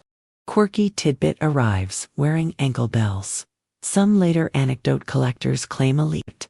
Chauffes in bustling cities. Imagine Alexandria. Imagine Antioch would play while balancing an egg on the top of the pipe to prove steadiness. Or walk a few steps backward while keeping tone straight. Feats the crowd treated like street magic with scales. Whether this actually happened or was a brag disguised as reportage, your mental street now has a man with pipes and an egg and an audience of cats. Marsyas rolls his shoulders, cracks a grin that looks ruder than it feels, and sets the aloes upright. He taps his chest with the heel of his hand, a little goat percussion to center the room, and takes one long breath. Then, in a kind of compromise with the dare, he inverts the phrase instead. The melody he played earlier returns backwards, cadence first. A scent last familiar and strange, like a path you walk home in the dark, by landmarks you can't see. He mirrors the ornament too. Trills descend where they used to rise. The drone lifts where it used to sit. The effect feels like looking at the river's face in still water. The world is there, just wearing sky upside down. Does it count? That's the question that walks the crowd. The committee wanted instrument inversion. He's offered music inversion instead. You can smell a decision trying to form like dew. Apollo watches with the interest of a carpenter admiring a different tool. He isn't impatient. He's a god who knows time is on his side, and also owns several calendars. He flips the lyre right side up for a beat maintaining strings, courtesy, and then turns it over again to keep the test honorable. He plays another tiny phrase, this one cross-rhythmed. The beat implied where the thumb damped, rather than where the plectrum struck. It's a reminder, upside down is not just posture, it's the logic of what you can ask an object to do. The mountain receives both demonstrations without comment. The reeds, however, are having the time of their lives. You can hear them gossiping in plant language, rustle rustle, as if rehearsing the headline. Satyr stands on head. God stands on principle. River stands by. Joke to wanders past carrying your dignity. You vow to flip your to-do list upside down tomorrow and start with naps. Productivity gurus will send you a sternly worded fig. Marsyas looks down up. Directions are a social construct now, and tries the literal trick once more. He kicks up, settles in the handstand with less wobble, and squeezes a clear narrow line through the downward-facing reeds. The tone is thinner than his normal bloom, but true. And because he cannot circular breathe in this posture, Nose is busy negotiating with gravity. He shapes a short phrase that fits in a single lung, exact, tender, unmistakably music. No warble, no bee with paperwork. A note that arrives, turns its head, and leaves. Your chest answers with a small, involuntary yes. The sprite's chin drops a degree toward approval. One grandmother presses lips into what might be a smile if she were less professional. The ram, seasoned critic, chews as if impressed and determined to hide it. Historians still argue whether Apollo's trick was ever meant as a fair test. The potter murmurs, softer now that the air feels delicate. Is it the kind of challenge you win by cleverness, or the kind you win by category? Myth likes when rules are brilliant and annoying at once. The moon skims a little lower, making everyone's shadows longer and friendlier. Apollo lowers the inverted lyre and, in a gesture that refuses melodrama, offers Marsyas a brief maintenance beat. Adjust your reeds. A tiny nod says, I'll retouch a peg. The kindness is real. The advantage remains. Joke 3 curls around your ankle like a sleepy cat. You promise to stop taking bets with people who write their own fine print. Your future self will embroider that on a pillow. So this is where the clause has delivered you. Between posture and possibility. Between a rule that reveals hardware and a musician who answers with art. The bank holds its breath but doesn't squeeze. The river moves but doesn't push. Apollo can do this all day. Marsyas can probably do this once, well, and twice with wobble. The committee will have to decide what counts, which is the oldest job in the world. For now, nobody declares anything. Apollo writes the lyre, then lets it rest in the crook of his arm, a gesture that implies readiness rather than victory. Marsyas drops gently from his handstand, lands cat soft and without the strap plays a single upright note as a palate cleanser. Round as bread, simple as breath, to show the instrument still remembers its alphabet. The laurel wreaths on the stump look equally persuasive and equally problematic. The crowd tests the air for mountain breeze verdicts and finds only night. The reeds slow their gossip to a whisper. You keep your hands folded because rules are rules, and also because you are holding the fragile cup of this moment upright, hoping the next piece of the story will pour into it without spilling. The night pinches the wick a little as if to say, decide, and the sprite who has been chairing this with the authority of weather steps toward the stump. Thank you. She tells the instruments first, because manners, and then the players. Because civilization. She doesn't raise her voice. She just puts it where a voice goes when it has work, by eyes, by ears, and by the mountain, she says, touching the bank with her toes like a bell. We have heard. If this were Athens, there'd be pebbles in jars, a tally like rain. If this were Delphi, there'd be laurel popping like tiny fire. And an Agonathetsa Games official would polish the wreath with his sleeve as if the sleeve needed it. Here by the Phrygian river. The judge is more geology than bureaucracy. And the verdict moves through the crowd in a breeze that you're not sure you felt until everyone breathed at the same time. The sprite lifts one laurel and turns her palm toward the lyre. It is not a shout. It's a soft thunder, a decision that tries not to embarrass anyone. The wreath wears Apollo's name without smirking. He takes it with a bow that avoids triumph, as if the bow itself might bruise the air. Both hands lift it briefly to the moon in the kind of salute invented by people who've won before and intend to keep their friends. The second laurel remains on the stump, undecided about whether it wants to be consolation, footnote, or future. Marsyas nods like a craftsman whose piece came second at the fair, and who plans to wake early and improve the hinge. You feel your chest pull the tiniest sulk and then let it go, because the river doesn't do sulks, it does continuities. Joke 1 sits down beside your shoes. You promise you're not invested. You're just happy to be here. The way you say at potlucks, when someone else brings the exact casserole you were hoping to brag about. Not everyone bows to the verdict on schedule. Midas, latecomer with rings, clears his throat with the sincerity of a man who buys grain and thinks opinions should be sold by weight. The pipes, he says, careful and warm, speak for the ground. The presses, the little places that did not graduate from geometry. If the mountain chooses law, the valley votes breath. He isn't rude, he's local. The satyrs applaud with eyebrows because their hands are still on probation. A murmur like wet silk runs the bank agreement here, dissent there. Several people rediscovering the pleasures of neutral seating. The sprite thanks him and adds, with the diplomacy of a river that navigates rocks daily, the verdict stands. The mountain doesn't nod, mountains do not dabble, but the breeze stops chewing the edges of your hair, which in local jurisprudence counts as confirmation. Mainstream fact taps your shoulder like a docent with good shoes. Ancient audiences did protest sometimes. Comic poets brag about crowds that pushed back. Inscriptions praise fair judges and scold partial ones. In festivals, winners dedicated their prizes tripods, plectra wreath at sanctuaries, to make victory communal.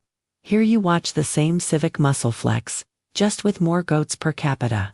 A shepherd, braver than his sandals, calls out, "Play together then, if victory is gentle." It's not a demand, just the kind of wish you make when you want the knight to choose abundance over algebra. Apollo glances at Marsyas, and the satyr grins, the grin of a man who loves jams more than juries. For a few breaths they stitch a braid string above, read below, no rules, no grades, just cordial overlap. The sound is shy and beautiful, and lasts exactly as long as the patience of the ram near the stump, which is to say, long enough. Quirky tidbit tiptoes in from the sidelines. Some villages had a custom of silent applause, fluttering cloaks or snapping fingers, krotos. Instead of clapping when the gods were listening and mortals didn't want to seem louder than necessary.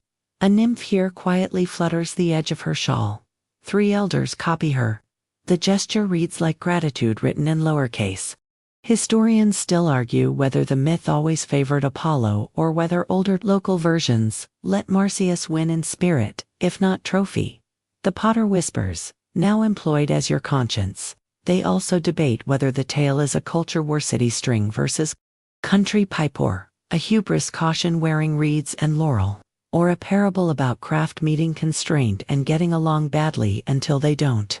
You listen to the sand, decide that arguments are excellent lullabies.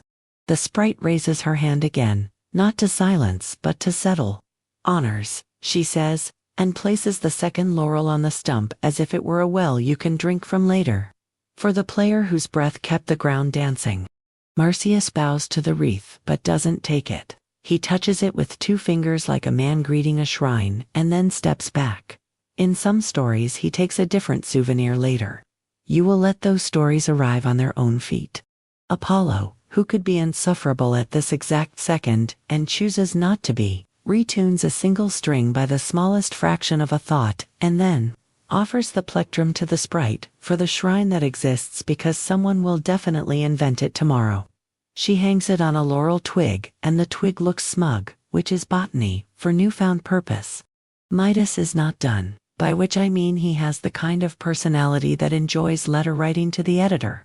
He stands, opens both palms, and delivers a small speech about taste, nature, and how the aloes reminds him of a field that feeds a city.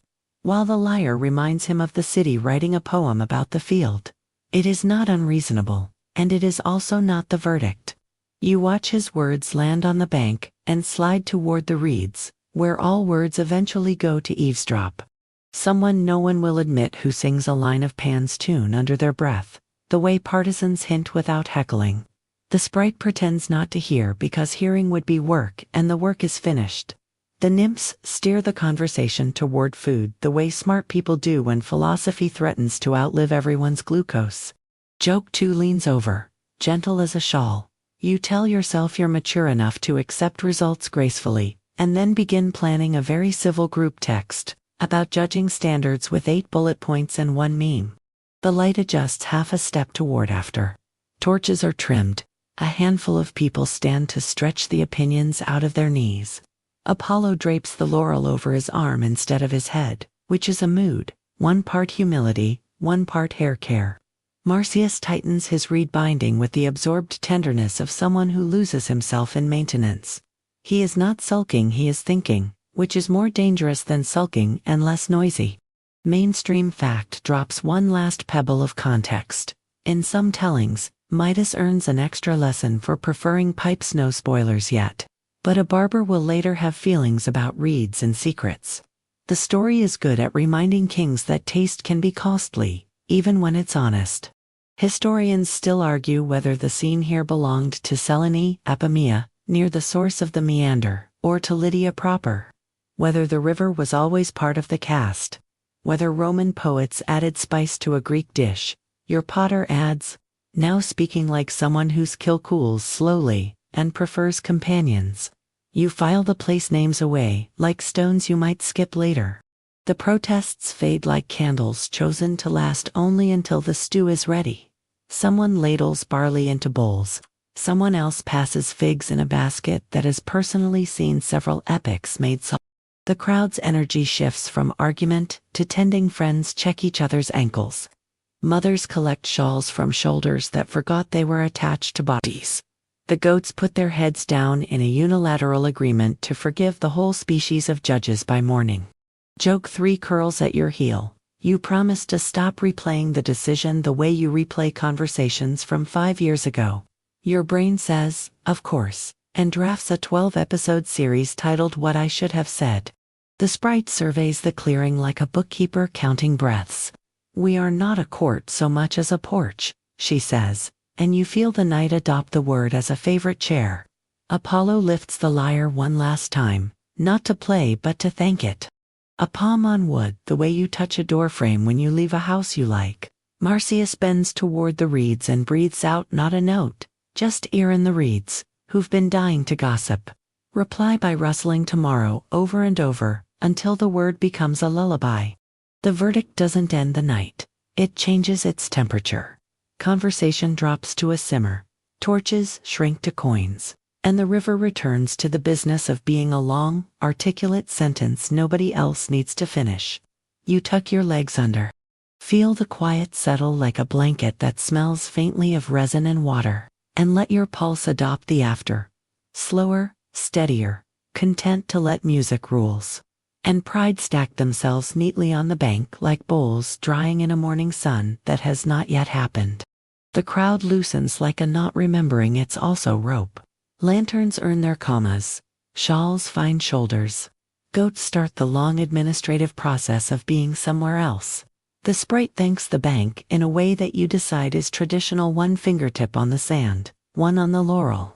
A small nod toward the mountain and the mountain answers by being stone with conviction. Apollo coils his thong around the plectrum and tucks the lyre under his arm the way a careful person tucks a letter. Marsyas wipes the condensation from his reeds with a thumb that is already planning tomorrow. You expect noise to surge back, but a different texture arrives after. The clearing sounds like a page turned slowly. You breathe in resin, dust, and the kind of quiet that lingers in rooms after someone has told the truth and nobody quite knows where to put their hands. The verdict has been given. The evening, however, keeps its subject. What happens next has versions. And most of those versions were written by people with a high tolerance for sharp nouns. You are tired and gentle, and the night is, too, So we will keep our language soft, and our camera at a respectful distance. There is a bargain between pride and consequence that old stories insist on. There is a tree, or a rock, or a cave. There is an unmaking of outer music to warn inner music not to get reckless among gods. We will not inventory verbs, we will inventory echoes. Mainstream fact enters the scene by lantern light. Travelers describe a place in Phrygian Ear, Selene Apamea where the river Marsyas springs from a cave. Herodotus mentions the sources. Xenophon camps there with the 10,000 and notes Apollo's precincts. Later geographers speak of a flute spring Olacrine, and of a cave mouth that locals pointed to when the story needed a map. This isn't proof, exactly, but it is how landscapes keep score, with names that outlast crowds. So, the river takes a name, or keeps it, depending on who is telling the tours. The water that listened all evening now becomes a messenger with tenure. It slips from the cave with a coolness that suggests restraint, curls past reeds that already have more gossip than they can carry, and seeks the meander, that long scenic expert in taking its time. People stand by that water, and retell the night in a voice appropriate to springs. Historians still argue whether the flaying there ooey said it once and will not again belong to the oldest stratum of the myth or whether. Later poets carved severity onto a simpler cautionary tale, murmurs the potter at your shoulder, suddenly tender. Some say the muses were judges and did not allow cruelty. Some say Apollo repented and turned tears into the river. Some say Marsyas became the river outright, music redistributed into water. You let the river be the version you can sleep beside. Around you, the bank begins its small protective rituals. A nymph ties a blue bead to the strap of the aloes maker's case, because envy hears even when it pretends to nap. A grandmother stores the laurel out of reach of goats, because goats do not care about omens. A boy collects pebbles he had secretly planned to vote with and pours them back into the river like apologies that decided to be minerals again. Marsyas lingers by the reeds. He is not banished by anybody but the hour and the reeds, born to chatter, go quiet in his shadow. He ankle scrapes the sand, raises the pipes, and then lowers them without playing, not out of fear but out of tact, as if not to step on the after. He touches the forbia, that headstrap, whose mark will fade by morning, and smiles a small wry smile that says friendships with tools are complicated. Joke one leans on your shoulder. You vow to write a breakup letter to your worst pen and then keep it anyway, because you like how it scratches. Word travels faster on water than on feet, but feet do their part. In villages you haven't visited yet, mothers start saying things like, play boldly, bow politely, and if a god asks for a tiebreaker, ask for a glass of water first. In one town, a baker hangs a wreath above the oven door, and says to every apprentice, laurel is heavy. Carry it with 2 hands. In another, a barber invents a category called quiet ears, just in case kings have trouble with feedback later. Quirky tidbit lifts its hand, wanting to be noticed but not to interrupt. Locals near the cave told travelers that a certain skin we are keeping the focus soft once hung at the entrance, and would swell when the aloes sounded in festival season. As if memory itself were made of leather and weather. Whether this was a real object or part of the mountain's repertory of theater. People walked a little straighter past that cave, which was arguably the point. Apollo leaves with the kind of courtesy that makes exits bearable. He gives the sprite a look that thanks the porch for its judgment. He touches very lightly the laurel that stayed on the stump, as if to ask it to forgive the world for being plural. He doesn't speak to Marsyas because sometimes speech would be a cheap substitute for respect. He does, however, face him and incline his head the way craftsmen salute each other across a busy market. Then he goes, which is an art in itself. The satyrs escort Marsyas to the river without ceremony. Just the practical loyalty of creatures who can carry both wine and silence. A nymph walks a little ahead, clearing spider webs from the path with a laurel sprig she pretends is just for flies. When they reach the water, nobody narrates. The reeds do it for them, brushing the air with a sibilant there you can feel in your wrists. Mainstream fact sets a second marker in the sand. Roman poets Ovid, hygienists, others who loved a moral with a gleam are the ones who polish the crueler ending. Vase painters, earlier, often prefer to teach by composition rather than by injuria, God, and a Satyr. A contest, a knife that is either symbol or prop depending on the painter's mood. Museums will someday arrange these side by side, and school groups will file past with snacks and opinions, which is the healthiest way to meet a myth. A man with a traveling shrine, little wooden box, tiny braziers, 3 pebbles that mean homes, the first to whisper a taboo into the clearing's air. No mockery. He says to no one in particular. Play for joy, tease for love, but do not mock what looks at the sun all day. The rule catches on not because anyone enforces it, but because it is comfortable to wear. Joke 2 strolls by. You promise to stop roasting your own hobbies in public and immediately compose a roast that is admittedly very good. The river has opinions about memory. It doesn't keep scenes, it keeps currents. In weeks to come, people will hear a tune and say, "That's the one the river liked," or "Don't play that here." The water will take it personally. Children will try the aloes and be handed not only reeds but sentences like, "Lungs first, pride later." Lyre students will practice dampings until their wrists learn to choreograph mercy. The story becomes pedagogy, as effective as any school with benches. Historians still argue whether this myth is a civic allegory, city order versus rural ecstasy, and artists caution about hubris, or a political parable about how winners write rules. The potter says, "Softer now," because the bank seems to ask for inside voices.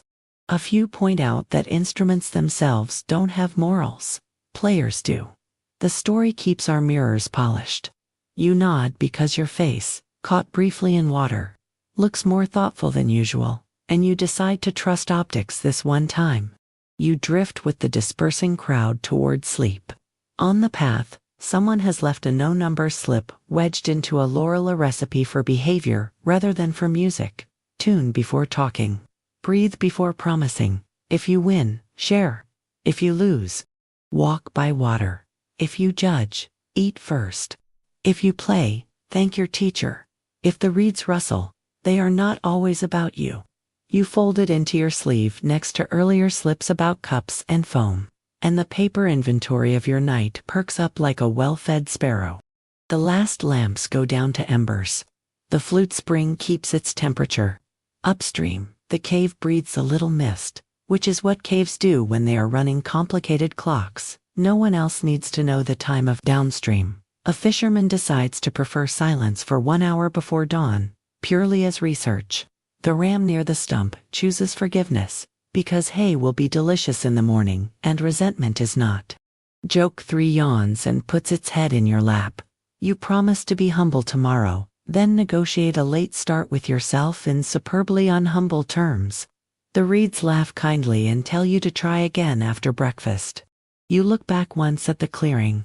It has completely reverted to landscape, no stage, no court, just tamarisk stones, a path polished by sandals. Only the faintly darker patch of sand where 2 sets of footprints conversed says story happened here. You press a heel into that spot not to own it, just to contribute one small, sensible mark to the archive of after, and then you follow the river's sentence toward its next clause. You walk with the dispersing crowd until the path remembers it was once a road to a city with a king who collects opinions the way granaries collect grain. The night has left the clearing, but it hasn't left the reeds, and they fuss softly in the breeze like tailors hemming rumors.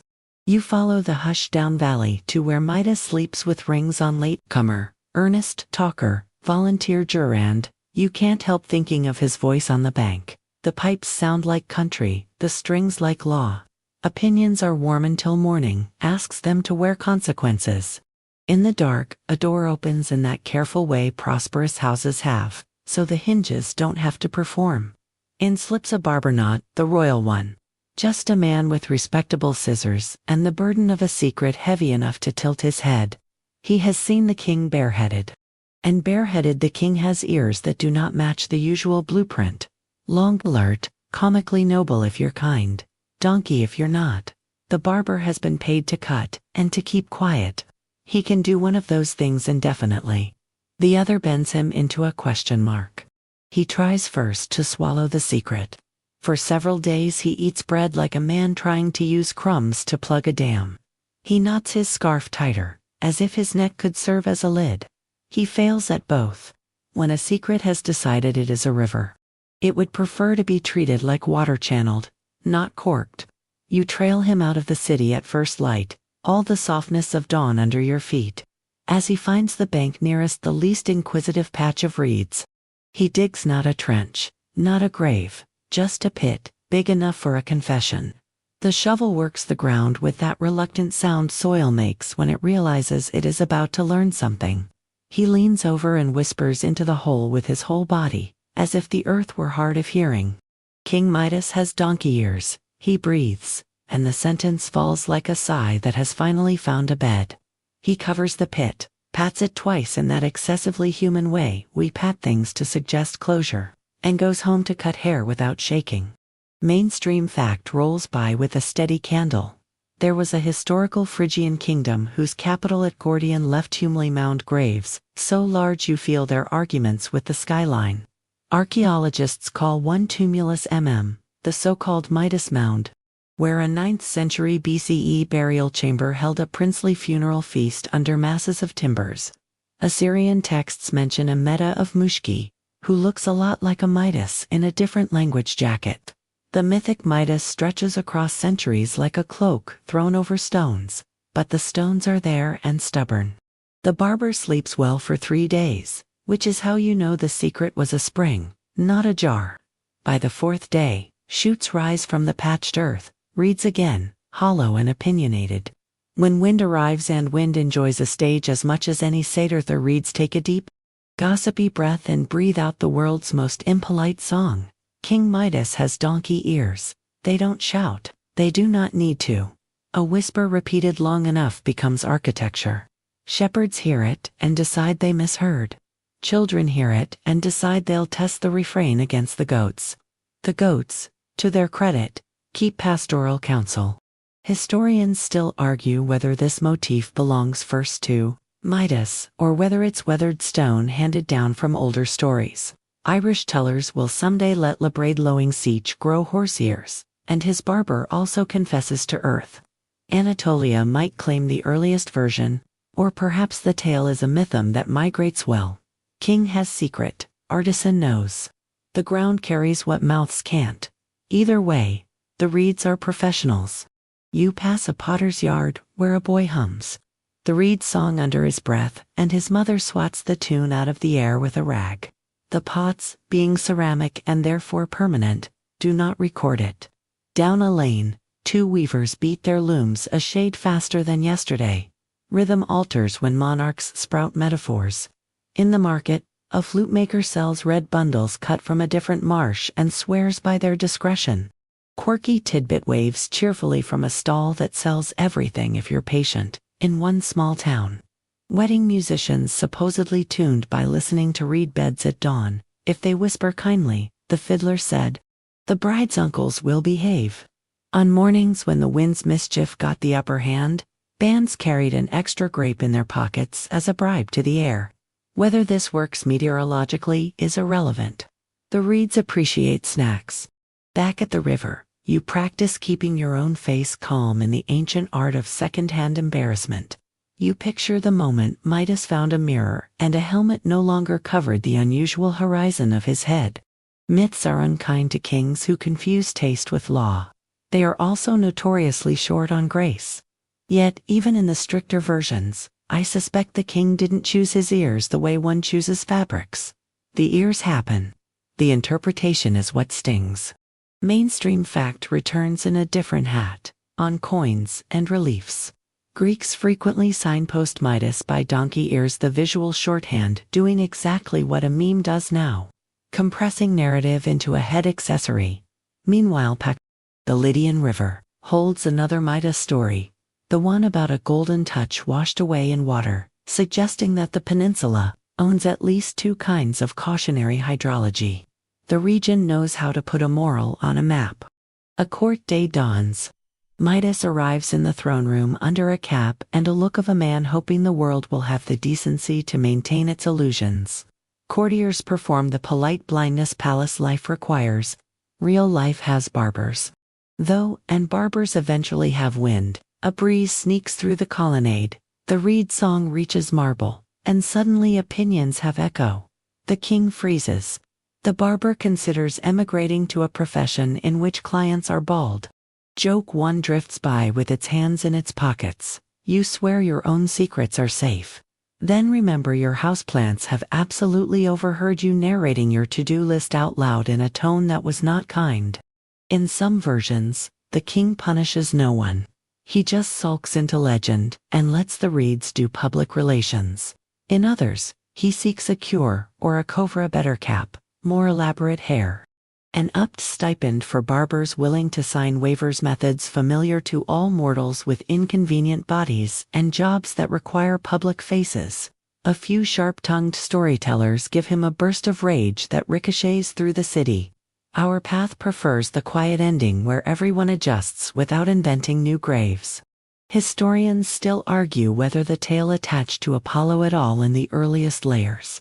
Your inner potter says, now so inside your head you offer him a fig. Some link Midas's ears to Pan's contest with Apollo instead.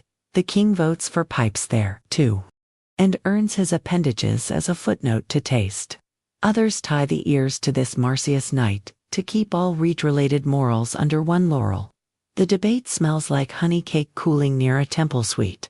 A little ceremonial, none of it urgent enough to wake the gods. You follow the barber to the river one more time. He peers at the reed bed, and sighs the sigh of a man who has discovered he cannot edit nature with scissors. He takes a knife and cuts a slender stalk, trims it with the tenderness of apology, bores holes, ties a twin to it with string he made by twisting patience. He raises this infant aloes to his lips and plays badly, beautifully, the simplest melody anybody ever played, a scale that will always wish to become a song. The reeds answer, softer than before, as if flattered to be in conversation rather than in charge. Mainstream fact taps your wrist again. Double reeds worldwide from Zernis to oboes have a way of turning breath into a communal resource. Villages hire players for weddings and feasts, not merely to decorate sound, but to organize it. The reed's ability to carry obligation and joy in the same measure is why stories hand it ethics it never asked for. You exhale and respect the burden. Joke to stretches and yawns. You decide to confess your own minor vanities to a pothole tomorrow just to keep the roads informed. Your neighbors will appreciate your infrastructural honesty. The court develops a polite blind spot. People look at Midas and compliment his sandals excellent, stitching his ring fine intaglio, his grain stores admirable, resilience everything but the topography of his head. Kings, like everybody else, need a list of things to be admired for when the world is cruel about laughter. The barber keeps cutting and not collapsing. On market days, he hums that first scale not as rebellion but as a reminder. Air in, air out, keep the hands steady. Historians still argue whether the reeds in the story stood by the Marsyas River or by the Pactolus, whether Phrygia or Lydia owns the louder rights to the moral pa, whether the donkey ears originally meant simple foolishness or quietly praised a king who could hear the countryside. Your favorite reading tonight is the gentlest, that the ears are a way of saying the king finally learned to listen to the people whose feet knew the aloes first. One evening wind lowers its voice and the reeds sing a different sentence. The king knows, we know, go home. The barber smiles because there are days when even plants approve a ceasefire. You pick your way along the bank, the ground soft with the footprints of a city that tries to be kind. A boy throws pebbles that don't vote for anything. They just become small round plops. The river adopts as punctuation. Joke 3 curls up like a comma. You promise you'll cultivate selective hearing for gossip and ridiculously generous ears for music, and compliments people don't know they're giving themselves. The reeds applaud in their sibilant manner. As you step away from the water, the whispering dwindles from rumor to reed sound, to pure wind, no nouns, just movement. The night checks its pockets for leftover adjectives, and finds only soft, You put soft in your own pocket for later. Because more stories are coming. Springs that remember, caves that keep maps, processions that lace memory to place. The path slopes toward shrines, and your feet, loyal to rituals even when you've just invented them, follow. The path you've been following decides it is also a pilgrimage, and adjusts your steps accordingly. Morning finds you where the valley narrows, and the rock remembers stories better than paper does. A cool breath moves out of a cave in steady syllables, and a sign someone carved long ago half letters. Half moss offers the kind of introduction landscapes prefer. Water first, then names. You kneel where a thread of spring begins, and the trickle says nothing dramatic, just the patient grammar of flow. The reeds on the bank keep their manners for once, as if reminded they are also flutes that have not yet been made. A local woman with a scarf tied in the efficient knot of people who carry keys to everything, lifts a palm and points. This is the flute spring, she says, unbothered by whether its title is ancient or last century's tourism. Springs earn more than one name if they live long enough. She shows you where children place pebbles in a dish for breath, a custom that sounds invented 5 minutes ago and 2,000 years at the same time. You drop a pebble, and it sits with the confidence of a vowel. Joke one yawns. You vow to start tipping all successful inhales from now on. Your lungs ask for back pay. Mainstream fact strolls up beside the water and points without fuss. Ancient writers mention this region, Phrygia, near Selene, Apamias, the place where the river Marsyas springs from a cave and joins the meander, the famously meandering river whose name modern languages use for every curved conversation. Soldiers, geographers, and poets all took notes here. One of them camped and said the palace above had gardens and shade, which tells you even officials like to view. Whether the exact cave you're squinting into is the same hole a Greek sentence leaned over. The habit of looking for it is itself the oldest evidence around. A shrine waits nearby, plain stones under a roof that understands weather. The caretaker carries a broom that doubles as scepter and teaches you the choreography. A pinch of barley at the threshold. A touch of water to the eyes for seeing what's here and not what you brought. And a light tap to the laurel hanging from a beam.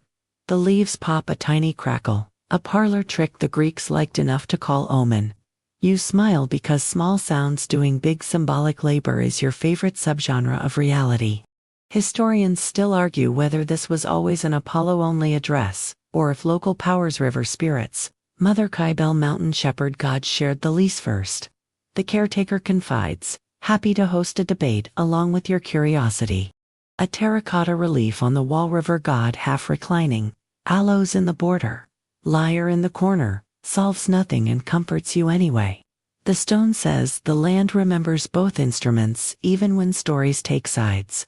You walk out along a track that pretends not to be a processional route, and then betrays itself with wear-polished edges. Your feet fall into the old meter step, hush like a chorus that knows its entrance. A group of girls passes you bearing bowls of flowers. A boy carries a wreath so carefully you suspect it's heavy with dignity. An elder with a beat-up, aloes under his arm pauses to retie the strap and nods at you as if to say, we're all apprentices. They are going where processions always go, to a patch of flat ground that learned long ago how to hold crowds without panic. There, a table of offerings sorts itself into a warm thesis. A small plectrum hung on a ribbon. A lightly dented forbia, laid as if it were a poem. A handful of reeds bundled with blue thread. A scrap of tortoise shell polished to shy pride. A coin. 3 figs. A note that says, in a hand more determined than tidy, for breath that refuses to quit. The caretaker lays a fresh laurel across the lot, and the laurel behaves like punctuation. Quirky tidbit sidles in carrying the day's gossip on a tray. In one village farther down the meander, people hold a spring fair, where bakers sell honey cakes, shaped like lyres and pipes, and children vote with their mouths, which is the only election method, with 0 undecided.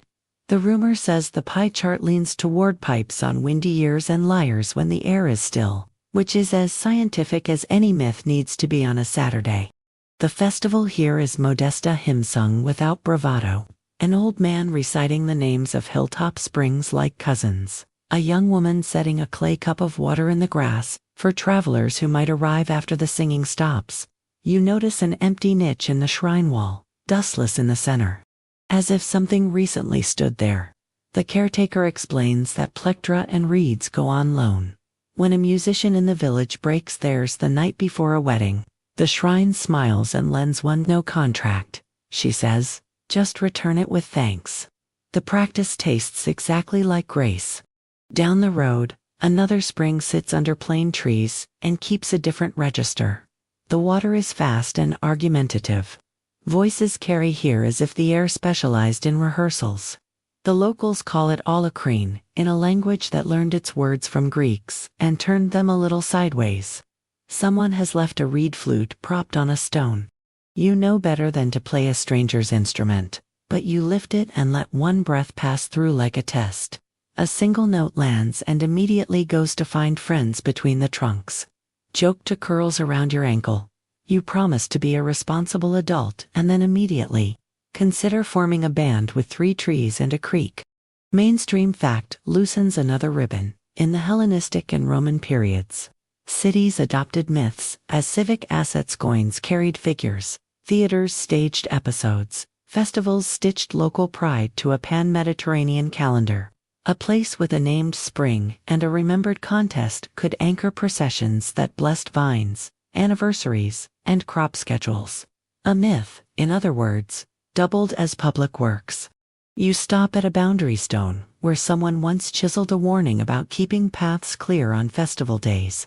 Below the formal words, a scratched little lyre makes the law personal. Remember why. You stand there long enough to let the habit seep in. The rock doesn't care what we call the gods. It cares that feet remember how to walk together. Historians still argue whether the meander kept the same channels in antiquity, and whether the cave we point to now is the one early authors meant, says a younger scholar who has come from a university and rented a hat. Rivers move. Silt edits maps. She kneels by a cut bank and shows you layers dark years of flood and sun stacked like baklava. You are not allowed to eat. The argument doesn't lessen your belief, it trains it. The myth is a method for reading water. You pass a threshold where the stones are black with the polish of many hands. People touch the lintel as they go under. You copy them because you've already become the kind of person who copies generous habits. A line of children file past bearing little laurel wands and blow silent kisses toward the spring. Probably because someone once told them loud kisses scare fish. A dog carries a stick the size of its ambition and lies down in the exact middle of the procession. The procession, seasoned by centuries, simply parts and flows around the dog the way water obeys a rock. At afternoon's end, you climb to a low ridge and look over a quilt of fields stitched together by irrigation ditches that have opinions about gravity. In the distance sits a mound rising like a shoulder under a blanket. One of those tumuli that tells you the dead were once housed with kindness and engineering. You do not know who sleeps there. You do know that from here you can see the turns of the meander thread the day into evening. If music could leave footprints, the pattern below is exactly what they would look like. The road back to the spring passes a line of shrines so small you could carry one in your arms. Each has a gift inside that counts as memory, a cracked plectrum tied with red thread, a child's drawing of a satyr playing upside down with legs sticking up like cheerful errors, a twist of goat hair stuck into a reed as if Midas's barber studied mixed media, a scrap of lyric that reads "Sing if breath allows, otherwise hum." You don't comment because some prayers prefer not to be read aloud. Evening returns with its responsible lamp and its rumor of bread. The caretaker douses the main flame and leaves the wick glowing like an ember that trusts tomorrow. She points you toward a procession scheduled on the next new moon. Lamps on poles, salt in pockets to ward off envy, blue beads on doorways, and a stop at 3 springs in order, coldest to warmest, or youngest to oldest, depending on which aunt is in charge this year. We walk slow, she says, so the river has time to hear itself. You promise to be early. Your shoes already dusty with agreement. Promise to behave. Joke 3 leans on your shoulder. Smiling into your yawn, you decide to found a tiny shrine at home, a saucer for pebbles, a sprig of laurel, a note that says breathe before opinion, and to hold quarterly processions from desk to kettle to couch. Attendance will be excellent. On your way back to the inn, you pass the reed bed again. It makes no announcement, just a hush with sentences inside it. If you lean, you can almost translate, keep the tune. Save your breath, remember the path. The water that learned a name here once, carries it with the same equanimity it uses for light. You follow the path that knows both concert and chores, both verdict and after. And the springs and shrines and small processions collect behind. You like soft lanterns you'll carry into whatever night waits next. You leave the springs and wander, still carrying the smell of laurel on your sleeve, into rooms where stone and clay keep the myth without needing wind. A cool hall accepts your footsteps and turns them into polite echoes. Cases of vases wait like patient singers about to hum their chorus. One cup shows Athena caught mid-decision, cheeks puffed. Aloes just leaving her hands while a shaggy Marsyas bends to pick the thing up as if retrieving a dropped sentence. The painter has given the goddess that definite profile you can spot from across a century, and a satyr whose curiosity reads as destiny in goat's clothing. You lean close enough to smell old varnish and kill memory and realize the moment is the same one you watched by the river. Only now the brush controls the weather. Mainstream fact strolls in, tapping a label. The celebrated 5th century sculptor Myron created a bronze group of Athena and Marsyas, a composition known to us through Roman copies and written descriptions. Athena, turning away from the pipes she invented.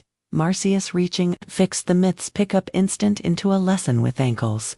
Even in fragment and echo, the group taught viewers how to stand between invention and appetite without pretending the choice was simple. You glance down at your sleeve and think of the blue bead the caretaker tied there. Art has always loved an accessory with a job. You pass 2 red figure craters where Apollo lifts a cathora, robe falling in carved folds, the painter faked with a thin brush and a steady hand. In one scene, a little knife hangs in the field like a threat, decided by someone else. In another, a judge raises a hand that could be Timulus or Muse depending on the curator's mood and your own breakfast. Marsyas looks sometimes bold, sometimes boyish, sometimes like the man who realizes he should have chosen woodworking.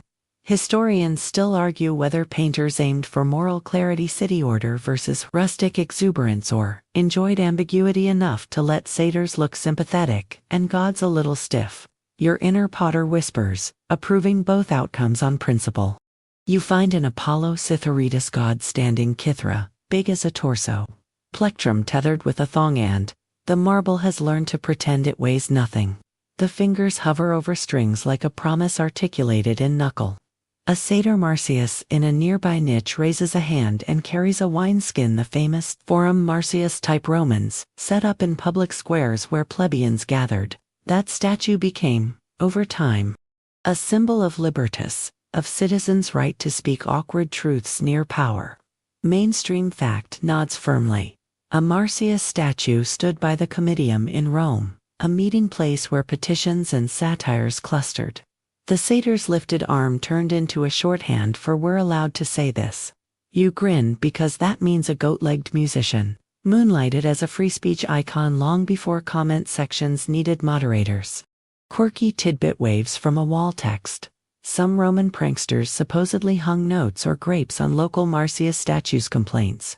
Please, jokes confident the satyr would carry messages to officials or to the city's conscience. Whether that's civic folklore or municipal myth.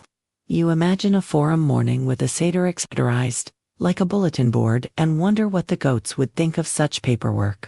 You step into a gallery where copies of Myron's group multiply like careful rumors. One has Athena's head turned a breath further. One leans Marsyas, a hair toward mischief.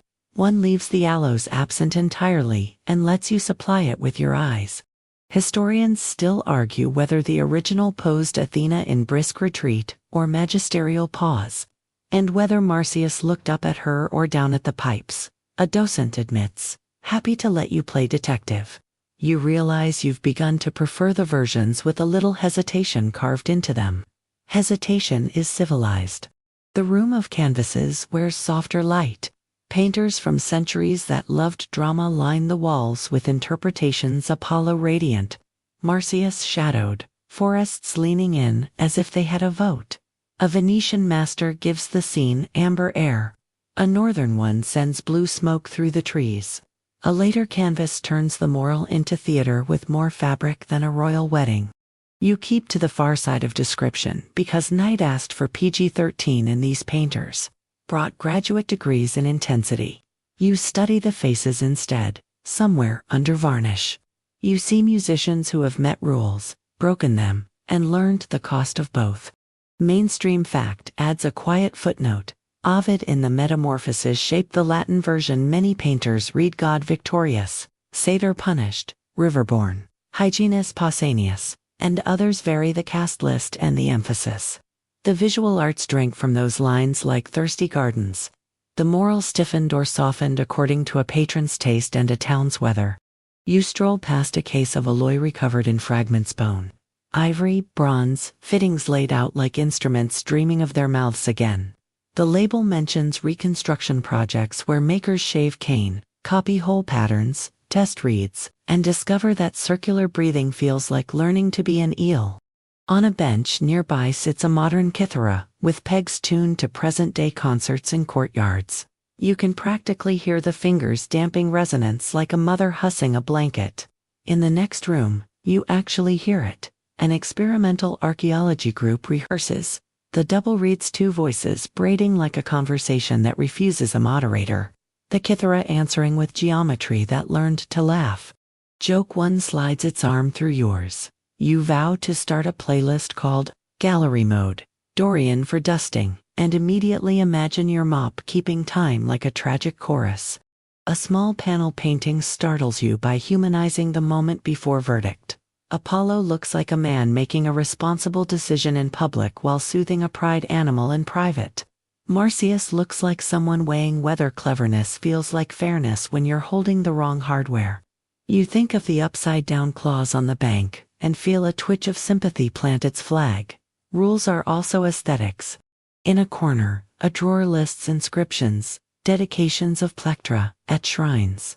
Lines from lost plays where Alatai are thanked by name. Graffiti where someone praised a player's embouchure in metric handwriting.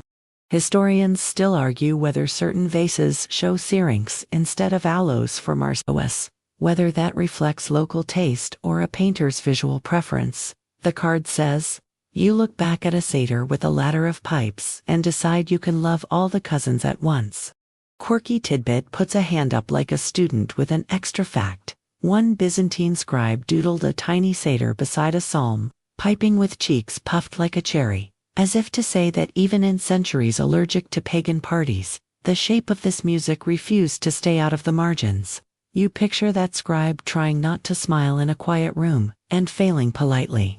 You sit in front of a Roman relief, where Midas listens, ears modestly edited, and a judge points. The sculptor has kept the verdict delicate, like the breeze we felt at the bank. You remember how our sprite called the clearing a porch, and how the city we walked today turned myth into municipal space springs.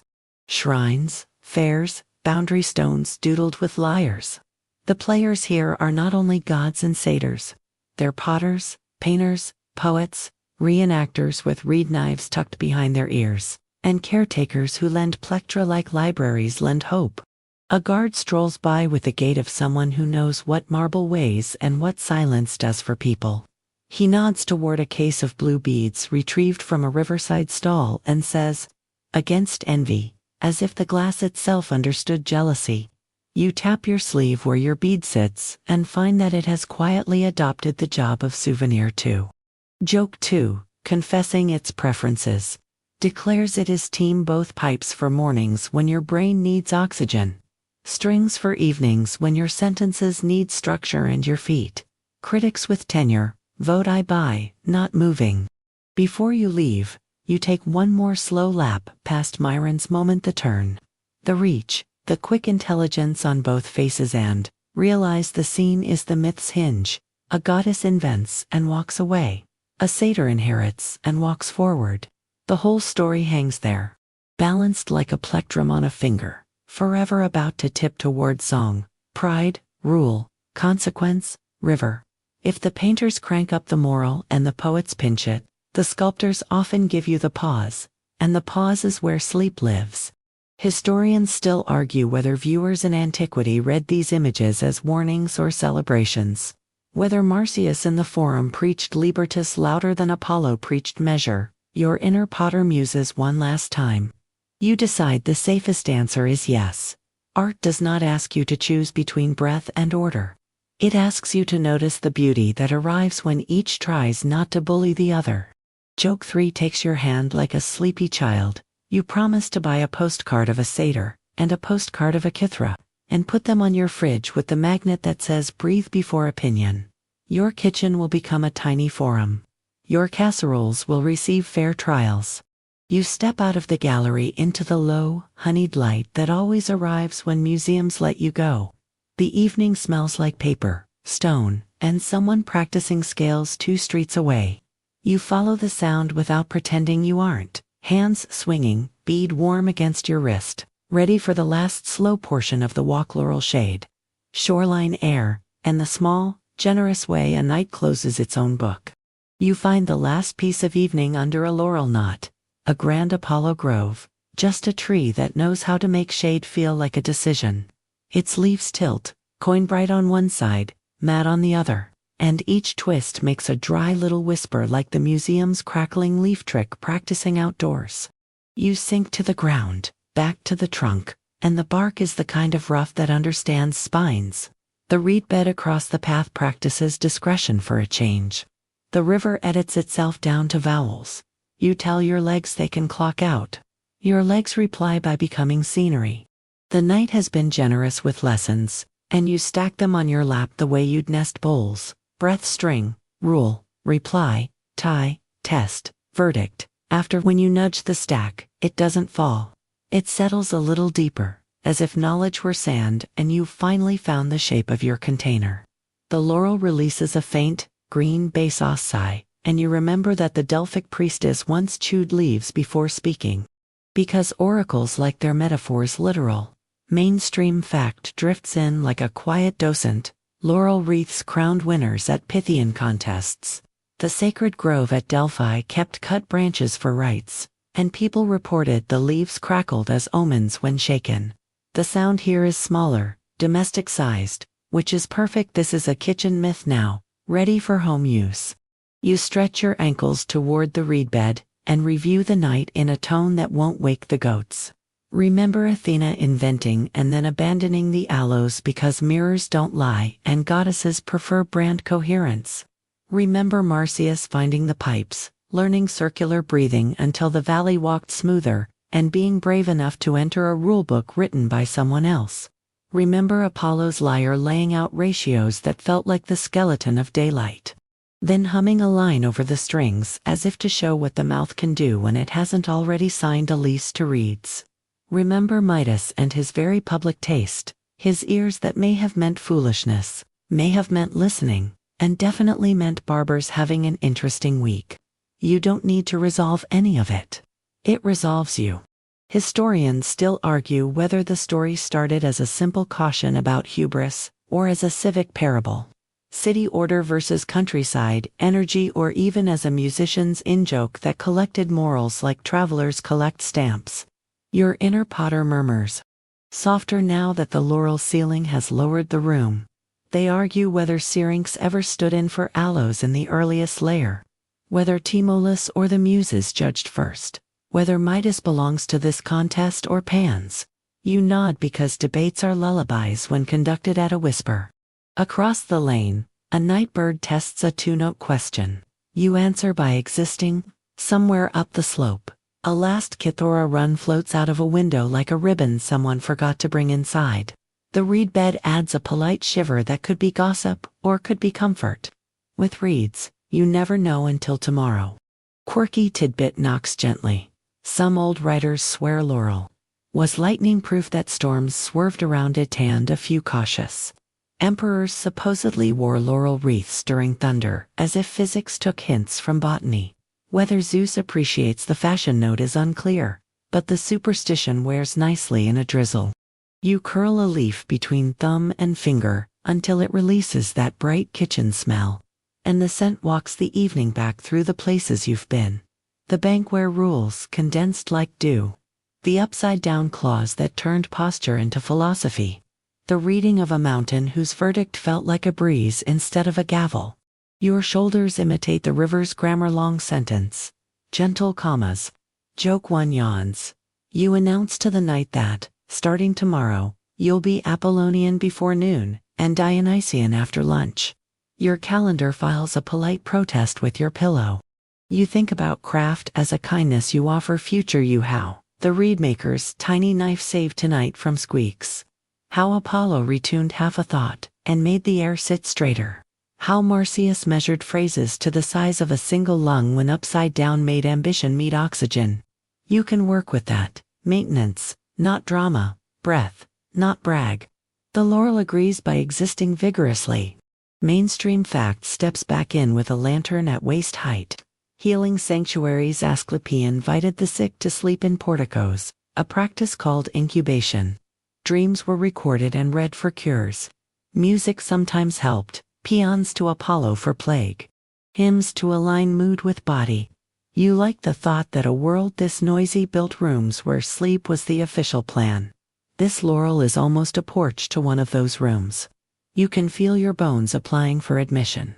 Above you, the constellation you cannot remember the name of. Let's be honest, all of them arranges itself into a yes. Joke 2 pads through in sandals. You consider asking the sky to judge your day. The sky submits a courteous refusal and recommends hydration. If you wanted a moral, you could harvest one here at knee height. Beware clever clauses when you didn't write the contract. Be generous in victory. Practice upside down at home before inventing new sports in public. Listen with donkey patience, even if your crown fits weird. But the myth is kinder than a single sentence. It gives you tools. Pause before pouring. Breathe before opinion. Let the phrasing decide how long the note should be and not your ego. Adjust the reed. Adjust the peg. Adjust the shoulders. You can take that to work. 2 errands. 2 conversations where everybody brought a lyre to someone else's aloes party. Historians still argue whether specific mots Phrygian, Dorian carried distinct ethical colors to real ancient ears, or whether that color is mostly rhetoric. Your inner guide adds, tucking the thought under your pillow like a coin under a cup. Maybe it doesn't matter at midnight. You heard what you heard. One sound that organizes feet, one that organizes sentences, both capable of mercy when played by hands that prefer neighbors. A breeze fingers the laurel until it crackles, and for a moment you pretend the leaf is saying good night in Apollo's accent. You picture Myron's bronze Athena turning, Marsyas reaching, and let the sculpture's pause be the shape of your breathing. You let forum satyrs lift their arms to protect speech. You let shrine caretakers lend plectra. You let reeds learn that secrets are best told as songs are not at all. Joke 3 curls up on your shoe. You promise to award yourself a wreath tomorrow if you do nothing ambitious except nap. The laurel above you sighs, which you generously interpret as thunderlow your approval. Sleep begins to preload your senses the way a song prepares a chorus long before it gets there. Distant water clicks over small stones. A dog rearranges its life choices in straw. A door 2 streets away decides it is now closed.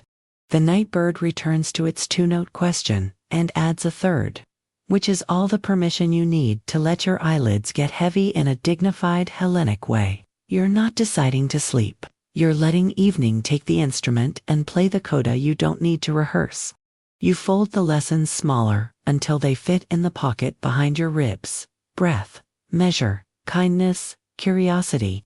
You attach a blue bead to them in your mind, not for superstition exactly, more for the pleasure of tying a ribbon around a bundle that you plan to keep. The laurel provides the last shade. The reeds provide the last she.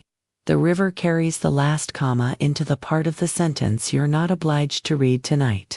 And you, professional listener and semi-pro napper, slide toward the generous edge of sleep, where myths refuse to end and instead agree to lower their volume and walk beside you quietly. The laurel canopy blurs to a soft green hush, and the spaces between its leaves widen into slow-moving pools of shadow that drift like little rafts across your thoughts. The river keeps the smallest beat rounded, regular, almost shy, each lap of water smoothing a bit more brightness off the day. All the hard edges easing back into the gentle curve of silence. You feel cool bark at your spine, and the ground presses back in a way that says you are perfectly supported. Nothing required, nothing urgent, just the weight of your own breathing arranged neatly. Somewhere farther off, a window closes with the politeness of a curtain returning to its rail. A cup settles on a table. Footsteps turn into memory. It's all very unimportant and exquisitely reassuring. If a thought arrives, it can sit on the grass beside you, no need to fix it, judge it, even name it. Let it be a reed in quiet air, a line on still water, a note held just long enough to fade into kindness. If it wants to go, it can go the way sounds go here, outward, without residue. Your eyelids grow heavy, but not from effort, more like a gift the night has been holding behind its back, and has finally remembered to give. Shoulders drop, the jaw loosens, and the breath deepens into the soft, slow rhythm that forests use when no one is watching. You practice the simple ritual you learned tonight: breathe before opinion only. Now it's breathe before sleep. Breathe into sleep, and then, simply, sleep. Let the laurel keep watch, in silver and green. Let the river carry the stories forward without you for a while. You have listened well, which is another word for rest. The bank will be here in the morning, and the reeds will know fewer secrets than they think.